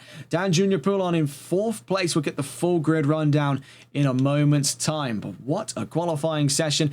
Really do like this set of rules introduced by the Competizione Performance League. It does bring quite a bit of spice to the session in that qualifying too.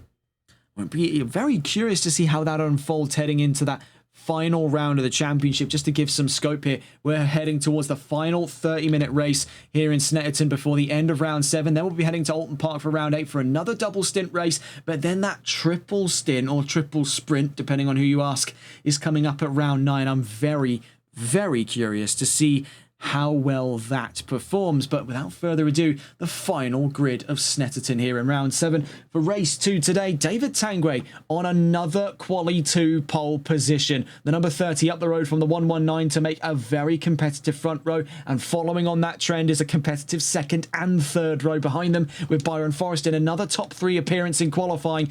3rd place for the 824 with that 1-shot qualifier, same as Le Bay, who put himself in 2nd place. Dan Junior Poulon sneaks his way into the top 5 there. A great result for the 44. Can he leverage a better result today in race 2? He's 4th place up the road from Alex Albert. In 5th place, Julio Bahena in 6th, with Kevin Quain in 7th. Timo de Tosto in 8th place, Richard Cecil in 9th, Anthony Cotti in 10th, Casey Miles in 11th, with Christophe Dupois 12th, Stephen Black 13th, Andrew Velkamp in 14th, and Vincent Simard in 15th, distant from his race rival out of race 1 by 9 positions between himself and Bahena up in that top 10. Now, to take note of the drivers who did that 1-shot qualifying, we see Le Bay fastest of the 1-shot qualifiers, 2nd place up the road from Byron Forrest, closely in 3rd, and then Kevin Quain in 7th of our 3 podium sitters out of race 1. So all eyes once again shift to that front row. David Tanguay, we saw already in Donington that he's capable of a solid front row start, but is he going to learn from the mistakes out of last week and potentially elevate this to his first ever win here in the Competizione Performance League Jaguar GT3 Revival Series? Looking at those last run of race results, only 2 drivers outside of Christian Le Bay's dominant stranglehold of championship results have been able to thwart the 119. Giovanni Battiali in Monterey County, California at Laguna Seca, and in the first of 2 races amid a disaster start in Brands Hatch, was elevated to success by Byron Forrest. Can we potentially see a new race winner on the charts? Well, we're speaking a little preemptively here. We have 30 minutes to decide well, 30 minutes to decide their fates, as it were. 30 seconds coming up not far from now. We're on board with David Tangway to take us away for the last of our formation laps here for race 2 today. What has been an exciting race 1 and an exciting second qualifying. It can only get better from here. 30 minutes then to the line before the end of round 7 and to the final chapter next week of the British leg of the GT3 Revival Series, the Jaguar GT3 Revival Series by Competizione Performance League. Let's see how it all unfolds. The number 30 then taking us away. We're on board with David Tangway.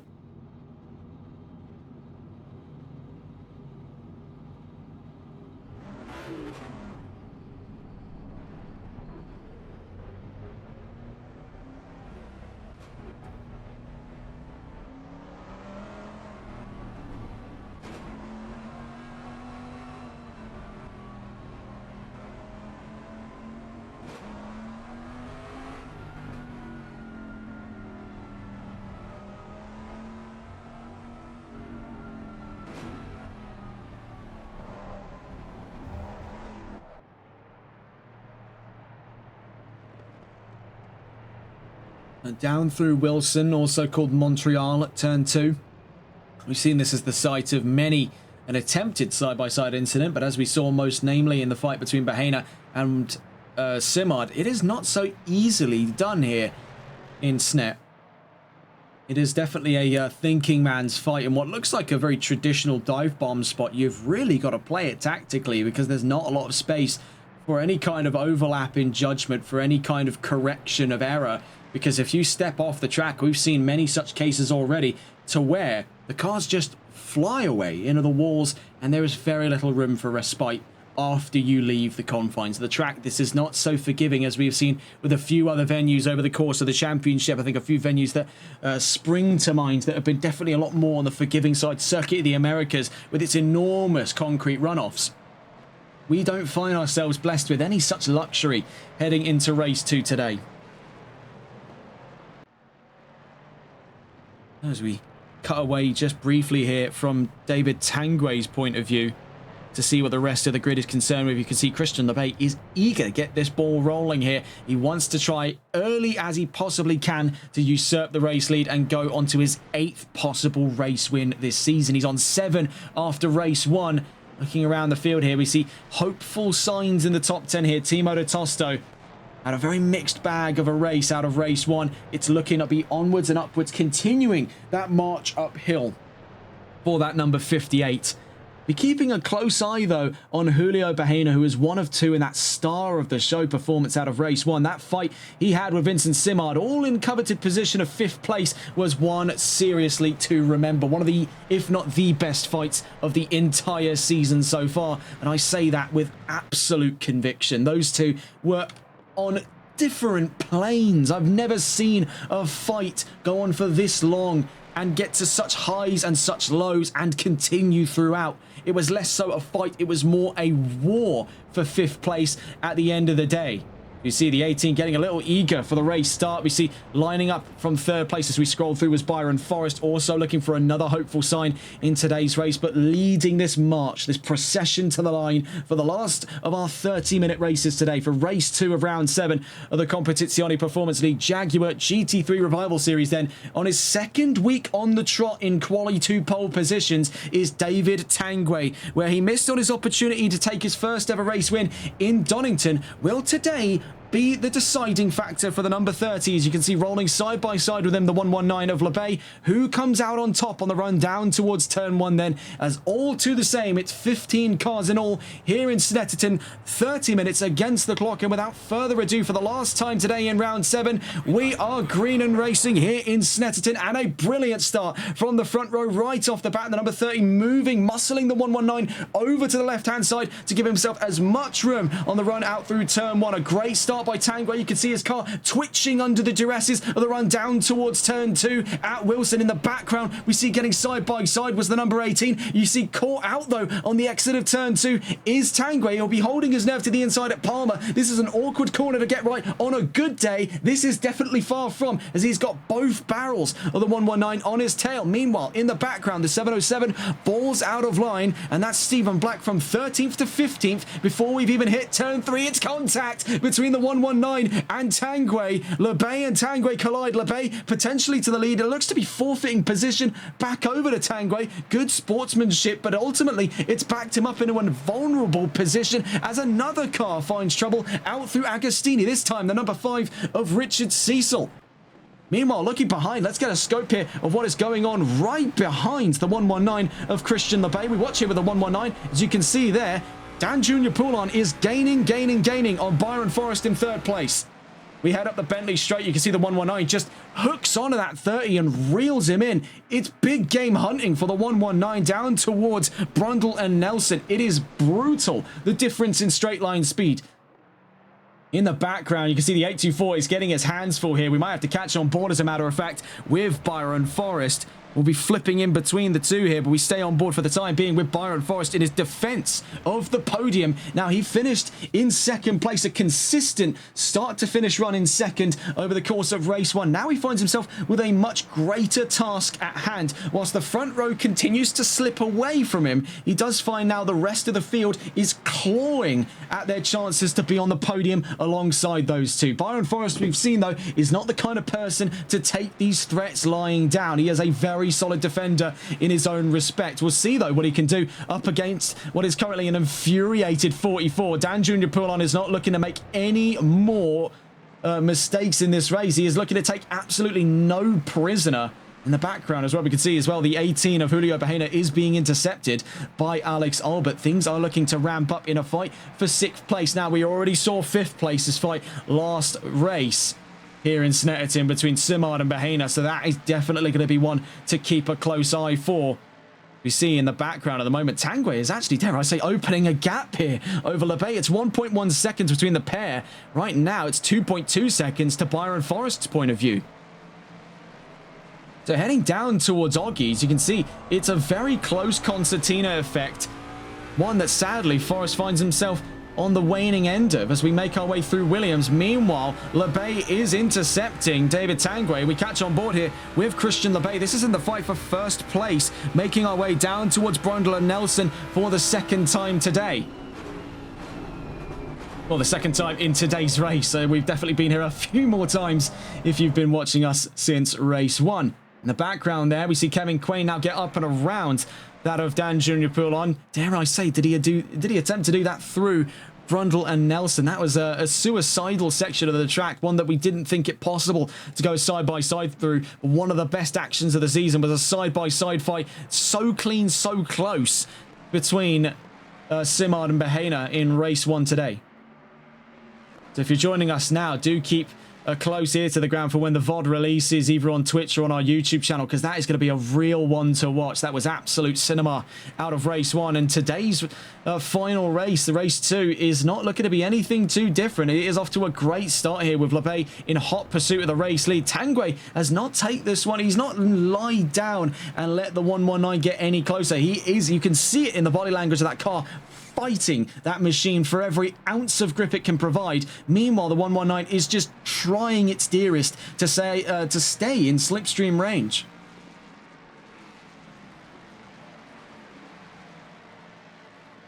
You can see with Tanguay, there's been a lot of mistakes made in the last couple of weeks that he has learned from. And part of that, we've even seen today in a few isolated incidents, has been a case that he is trying to sort of work with the car as it stands. We've seen quite a few occasions, including today as well, where the car is starting to fight back on drivers. And Tanguay's been no different in that assertion. These are quite wily vehicles. They're older, they're a little rougher around the edges. They're not the kind of pleasant walk in the park experience you get out of, say, a 296 or a 720S. You haven't got the ailment of a predictable car. You are dealing with anything but in the old-fashioned Jaguars. this is almost an intermediary point between like a top-end GT2 and a bottom-end GT3. It was such a bizarre car in its own time, enigmatic in its performance, that it just almost exists in its own little world, much like the Writer. The Writer, was it the RTX, I believe that's what it's called, the RXR, whatever it is. It's the one based off of the old-gen Lamborghini Gallardo. Heading down, though, towards turn 1 of Riches. Labbe has not lost sight of the objective at hand, and he is looking for race win number 8, whether he can obtain it by force or if he's going to have to play for the long game. We're 6 minutes strong in a race, too. And right now, Tanguay still leads from Labbe. Cutting away from these two just quickly to see where other fights are concerned with on track. We can see that Bahena still holds on to that 6th place spot, but looks to be intercepting Dan Jr. Poulon for 5th place very soon. So a P5 merchant in the works here out of the 18 in the latter half of the season. But he's not alone in his pursuits there. Alex Albert clinging to his coattails on the exit of Palmer down towards Agostini, and then behind him Timo de Tosto, and there is the dark horse of this race, Vincent Simard. He started from 15th place. We're now down to 14 cars after one DNF right off the bat. I believe that to be for the 616 of Andrew Veldkamp. That puts Simard into the top 10, and Bahena slips up through Hamilton, so that leaves the opportunity there for the 120, but he's muscled all the way to the outside down at Oggies. So a real turn of the heads here. The 58 also gets intercepted by Bahena, but it's triple contact between all three of them, falling in line like dominoes. Here comes Anthony Curti, though. It's 3 spots for the price of 1. Unbelievable. Get a look at that. On the exit of Williams, first contact between the 58 and the 18, then that spills over onto the nose of the 120, and they're soaring through, carving through like a hot knife through butter, goes Cotti in the 919.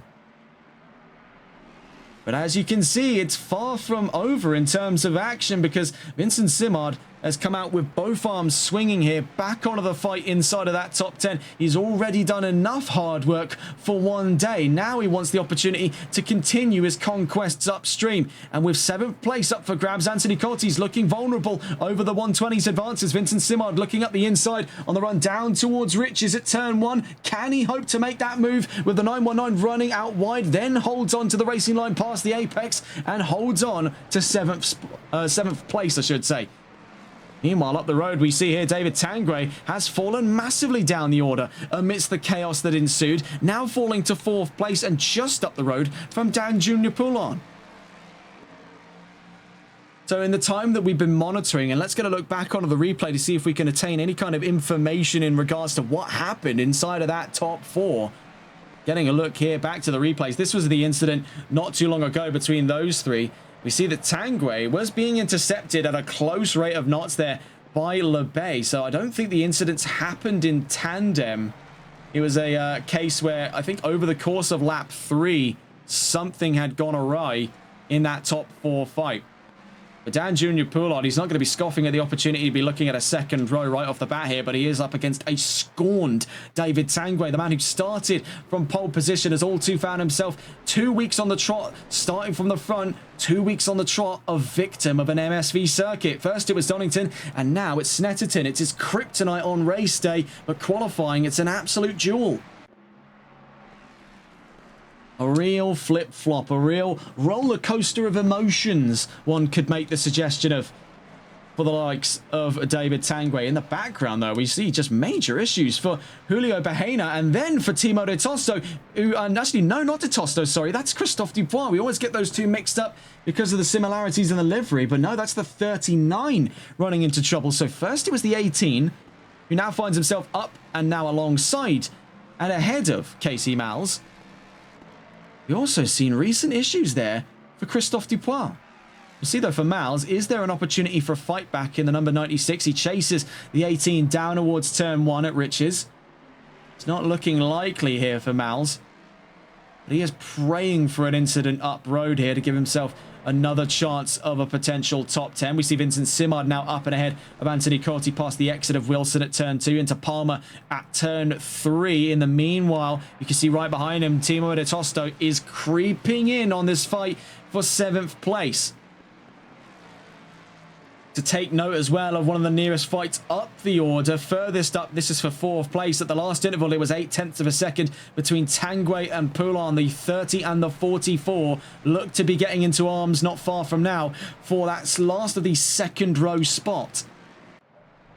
Just quickly checking back in though. Anthony Cotti, the man in the middle now, as he's been intercepted and then taken over of 7th place by Vincent Simard. Now on the exit of Williams, the very same corner that he surfed his way on through in a 3-wide collision between De Tosto, Simard and Bahena. Now finds himself sandwiched in between Simard and De Tosto, with Bahena a distant sight as we make our way onto the Bentley straight. Speaking of Bahena, let's get a little look here with the number 18. You can see there, runs a little wide on his run in towards Nelson, a little bit of brake lock, and that has allowed Casey Malice to sneak back in on this fight for 11th place. Bear in mind, it has been a very sort of whiplash-inducing start for a lot of people, but one person that it's not going to be affecting all too much in the wrong ways is the 119 of Christian LeBay, who once again, just like in Donington, has found his way back to the race lead.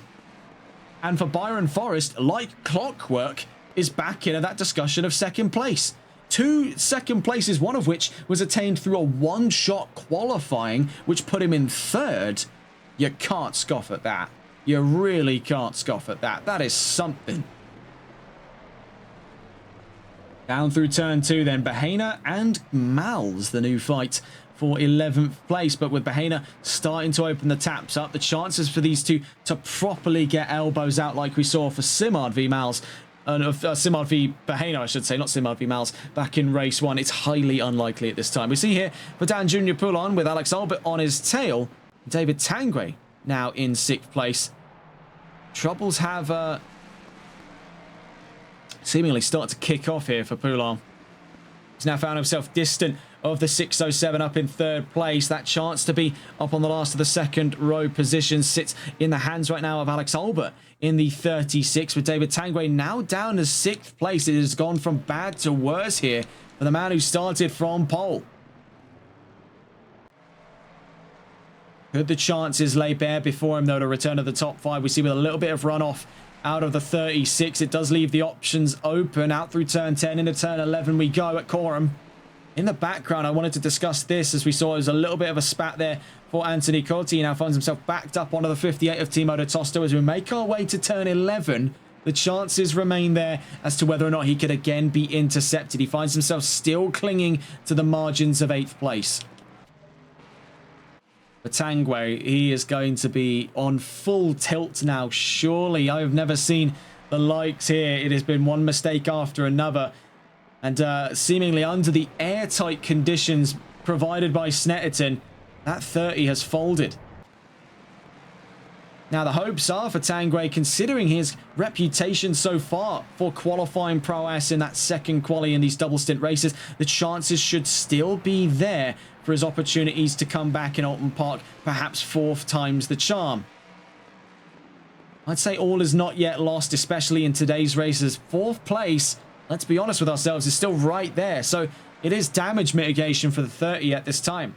Bear in mind, a lot of the drivers, more than 60% as a matter of fact, of our top 10 are still within, at the most of times, 2 points from one another.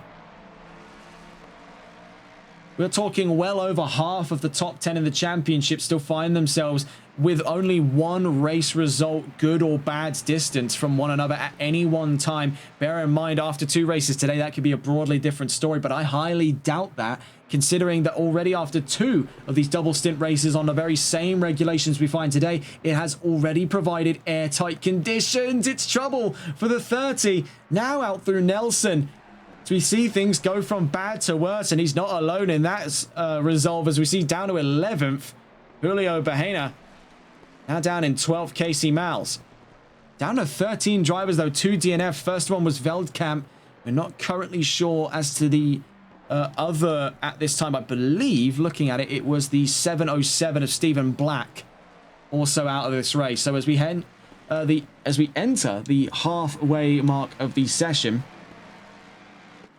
you see here De Tosto stuck in the middle of a fight for 7th place. Now, this could get rather interesting if we try and catch on board with these two. We should quickly see there Poulin looking to go toe-to-toe with Albert. We're going to catch on board, though, with Timo de Tosto in this fight for 7th place. Bear in mind, it is 4 cars in all, with Anthony Corti defending for 7th place. Right behind him, Timo de Tosto, then the orange number 5 with Richard Cecil, then the dark blue Emil Frey Racing number 120 of Vincent Simard. As we make our way down through Palmer, a very awkward corner, but all 4 drivers there like ballet. Just this fine synchronization amongst these 4 as they charge into that middle sector. Now, a gap has started to form as we make our way to Agostini. That was between the 58 and the 5, as we start to see them split off a little bit into a dual set of 2-car fights. Now, speaking of 2-car fights, I want to bring to your attention is the other one going on just up the order here. Alex Albert versus Dan Junior Poulin.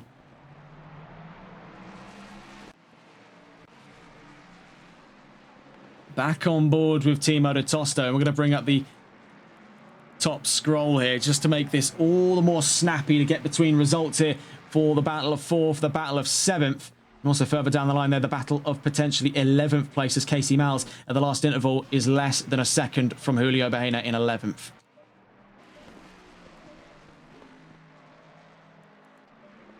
Looking at where things stand here, just over the halfway mark in a race 2, Christian Lebay now leads after starting from 2nd place, and that's because of an incident for David Tanguay, who now drops down 5 positions from the race start to 6th place here in race 2 at round 7. Byron Forrest up to 2nd with Kevin Quain into 3rd. Dan Junior Poulin in 4th with Alex Albert rounding out the top 5. We're about to see a move here, though, for Timo de Tosto to get up and alongside Anthony Colty. But bear in mind, on his run down to riches at turn 1, he'll be to the outside. So what is the call here? Early onto the brakes, looking for a switchback out through turn 1. Does Colty sell himself short on the exit of turn 1? It could be the case as you see up the order. That's Albert. That's Albert and Poulin in trouble. So 2 positions for the price of 1 as all of these drivers come careening on through. Here comes Anthony Colty, and now ahead of him is Timo de Tosto, and as you can see, it's payday for the 58 as he's found alongside his compatriots there in this foursome of vehicles heading down towards Agostini, a whole swath of extra positions. And this is much to the chagrin of the 44 and the 36 now to piece together what on earth just happened, as we also see trouble this time for the 607 down at Oggies. That's Kevin Quain being intercepted now by David Tanguay on a gap that stood for the longest time double figure strong, 14.3 seconds at the last interval. You can see now it is anything but with 12 minutes left to go. Truly, I have never seen a race take this many swings in so many different directions. I can barely put it to words. Actually, just to update that gap as well, it is still 14.2 seconds. I was actually observing the gap from Quain to Forrest, but for Tanguay, still the point therein remains. He has drawn it in massively after that incident. The 919 of Corti, he's already lost 1 position out to Timo de Tosto, but you can make the argument he's not really lost anything at all because he's up massively from where he started in today's race. He's up to 6th place with Vincent Simard looking at a stab there for 6th. They make their way down through Murray's at turn 12, so he looks to be potentially intercepted by the 120. Now, a driver who's fallen far down the order there after an incident, moreover, just recently at turn 12. There is Richard Cecil dropping to the back of the top 10. Casey Miles looks to have a stab here to potentially charge up to a top 10 position. In the meantime, Julio Bahena is now in the pit lane and potentially, by looks of it there, out of race 2. Meanwhile, you can see here 2 of 3 in that fight of the Battle of the Blues all the way back in Brands Hatch. They'll be finding themselves without the likes of George Todd. It's just these 2 this time around, with Corti and Simard side by side on the exit of Palmer down towards Agostini. Up the inside for 6th place goes Vincent Simard, but going high and around the outside goes Anthony Corti. And a little stab over the curbs has not done many favours to Vincent Simard, playing very hesitantly, mind you, out through Agostini, now through Hamilton. Little stab there over the exit. Both of them having to slow down massively to keep their cars facing the right way around. Off in the background goes down Junior Poulin, a little wide out through the run through Oggies. Then to Williams. Meanwhile, Anthony Corti practically pushing Vincent Simard round Williams as now the 120 takes helm of 6th.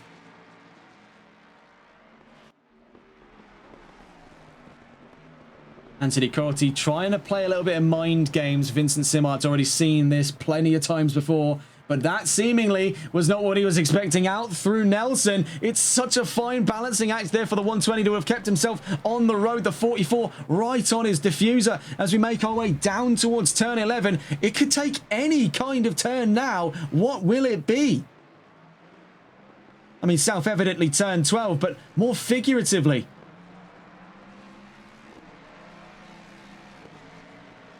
This has been an absolute flurry of emotions from both races, has given us two broadly different stories here in Snetterton. And I really do have to maybe sincerely apologise to this circuit. I've been quite critical of it over the years. Not a big fan of it from a driving point of view, but from the races, you really can't deny what Snet has brought to the table, especially here in the Jaguar GT3 Revival Series by Competizione Performance League. Down through Palmer then. The 919 runs a little bit deep in through turn 3 on the run up to turn 4. Simard looking at a chance potentially to the inside. Looks a little too far away to give it a go. So holds around the outside, runs deep onto the brakes. That opens the doors up for Dan Junior Poulin to just swing on through. Very little effort required. Light work, zero reaction. The 44 up to 7th.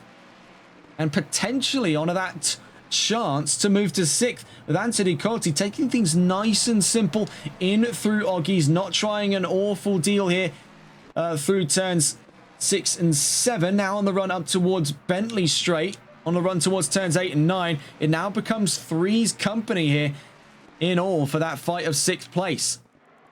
Meanwhile, Tanguay is still 1.2 seconds at the last interval from Quain, so there is still a podium fight to be had. We also see here, in a lonely drive in the top 5 now, is Timodo Tosto in that 58. Seemingly the world has kicked off around him and he's just found himself comfortable in and amongst the madness of it all. Chaos creates opportunities and the 58 has capitalised. 120 really pushing those brakes at the ragged edge now. You saw a little bit of front lock as we went into turn 12. The 36 clinging to him. That's the 36 of Alex Albert. Meanwhile, up the road, I want to draw attention to this as Anthony Corti got up and around Dan Junior Poulin before we got to turn 1. The 919 up to 6th, Poulin down to 7th. In the background, we have the fight between Albert and Simard. Down towards turn 2 at Wilson we go. And any which way you look, someone, somewhere is in a fight. With 7 minutes to the checkered flag, I don't see it stopping anytime soon. But the gap between Corti and Poulin now 7/10 of a second. It's much closer in discussion for the fight of 8th. Simard from Albert 4/10 as we make our way to Agostini at turn 4. Now, Hamilton has been a real area of contention for a lot of drivers today. So let's see with Alex Albert's point of view in this fight of 8th place right now, just how difficult. Didn't look too bad from the driver's point of view, but it's a case where, especially with these older cars, very hard to see actually up past the bonnet on a lot of these vehicles. And in a very flat track such as Snetterton, at least for this opening sector, you see a lot more of the elevation sneaking in that final sector. With a very flat opening sector, it's quite hard to see the nuances of the corner, let alone the track limits. And of course, having discussed already the inherent risks of the track limits here in Snet, with, as you can see, a overall lack of anything constituting a sufficient tarmac runoff. It's really just a case of if you go off track, you are now a passenger. And it's whether or not a wall, a fence, or a pedestrian or their car catches you is whether or not you come to a complete stop in a timely fashion. Out through turn 12 we go then. Albert still in pursuit, but he's dropping time from Simard, so the discussion now has to begin for Poulin v Simard. As you can see, they're side by side. A monolithic run out of turn 12 puts the 120 on the inside of the 44. What's the going rate for Dan Junior Poulin? He's willing to risk it all. You can see tiptoeing on the track limits, but there, as you can see, catches the grass. The 44 half spins, looks to nearly recover, but that is curtains for the 44. Down to the back of the top 10. That is a bittersweet feeling for him there, as he really did risk absolutely everything on that drive, and now is out of the top 10. Chances are still there to fight with Mals for 10th place. For Dan Junior Poulin, it has been a gamble and a loss in race 2.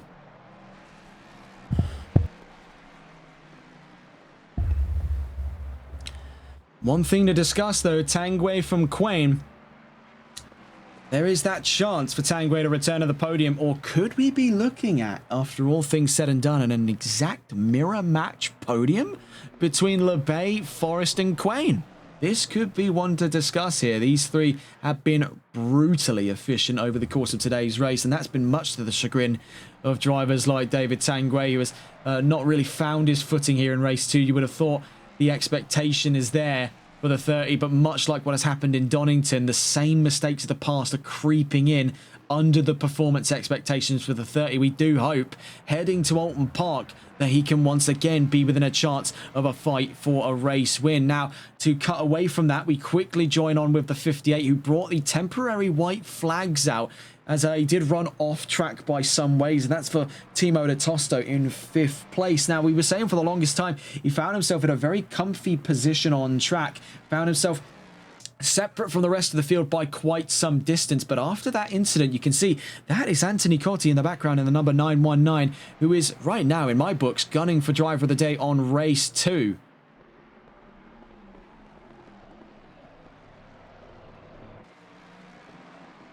You see here, these two could be in our talks of a fight of 5th place, and let's not discount Alex Albert from behind the likes of Anthony Cotti for that discussion of a 6th place fight. Now, as we were cutting across here, we just caught with the 39. This is Christophe Dupois with quite a significant lump of nose damage on that 39. The question therein remains, with 3 minutes left to go, is he just going to beef this out and head to the checkered flag with the front of the car hanging low, or is he looking for a pit lane run? I'm pretty sure by the looks of it here, it's going to be that appropriate choice, the former over the latter. Really nothing left to lose from here. It's just about getting it to the checkered flag, taking the result, and getting ready for the next round. Looking around the field, it's going to look at, with the next couple of laps coming, showing no signs of slowing his procession to the checkered flag. We aren't far from that discussion of 8 wins this season alone for Christian LeBay. Now, that's not accounting for last season, the GT4 Pro-Am Cup America Series by Competizione Performance League, because that's a whole different kettle of fish. In just this series alone, he's already taken 7 wins on the chart, and for Christian LeBay, there is really no signs of slowing down. The 119 is looking at his chances with 2 minutes left on the charts here, functionally one more lap before the checkered flag and the total closure of round 7 here at Snetterton before we get ready for the final British round in Alton Park before the season finale 2 weeks from now in Zolder for the triple stint, the first of its kind. He's looking at his chances of an 8th race win. Casey Miles, he has definitely seen the better part of things today. His hopes to find a top 10 result are finally coming to him today here in Snetterton. Now, to take a look back through Miles' results, I do want to actually see whether or not he has seen a top 10 result before. I'm pretty sure he has, actually, thinking about it now, but let's see if that is 100% the case. Looking at the Jaguar GT3 Revival Series results for a lot of drivers, we do find here, at least for the case of Casey Miles, he was a late join to the season. Joining after round 2 of the championship, joined for round 3. So he has seen all of one top 10 result, and that was in that absolute mind-blower race, the first of 2 in Brands Hatcher, which he picked up 7th place. So this actually is not his first go of the top 10, but his second. So continued progress on the charts here for the 96, but he's got to get one more lap under his belt before the checkered flag greets him. But looking at it here, better late than never, as they head on to the final lap is the discussion of a top 3 fight. David Tanguay is back, both arms swinging for the fight of 3rd place over the 607 of Kevin Quain, up and around the outside. What a move by the number 30. Get a look at that. My goodness, I have never seen the like. We see here on the bottom right-hand side, looking for the inside. Kevin Quain sadly couldn't cut the mustard this time around, but what a move. Right as we enter the last lap from the number 30. That has got to be one of the greatest overtakes of the season by and large.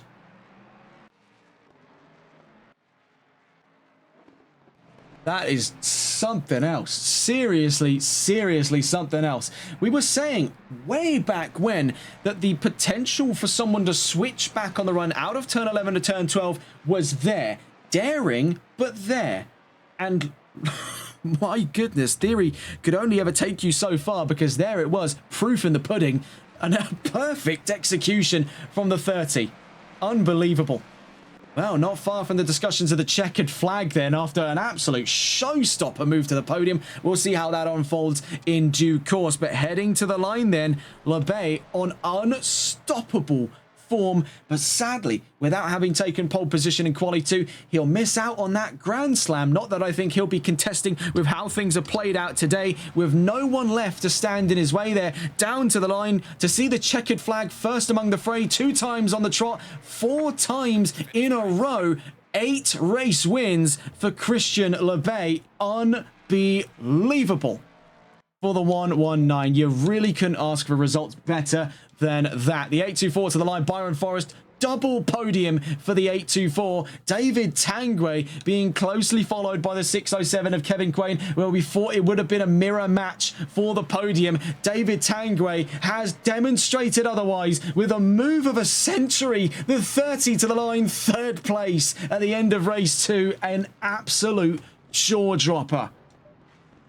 Kevin Crane for 4th place. Timo de Tosto heading down the centre straight to a top 5. And in the background is Anthony Cotti being intercepted by Vincent Simard. The two divided by next to nothing as they hit the line 146 thousandths of a second.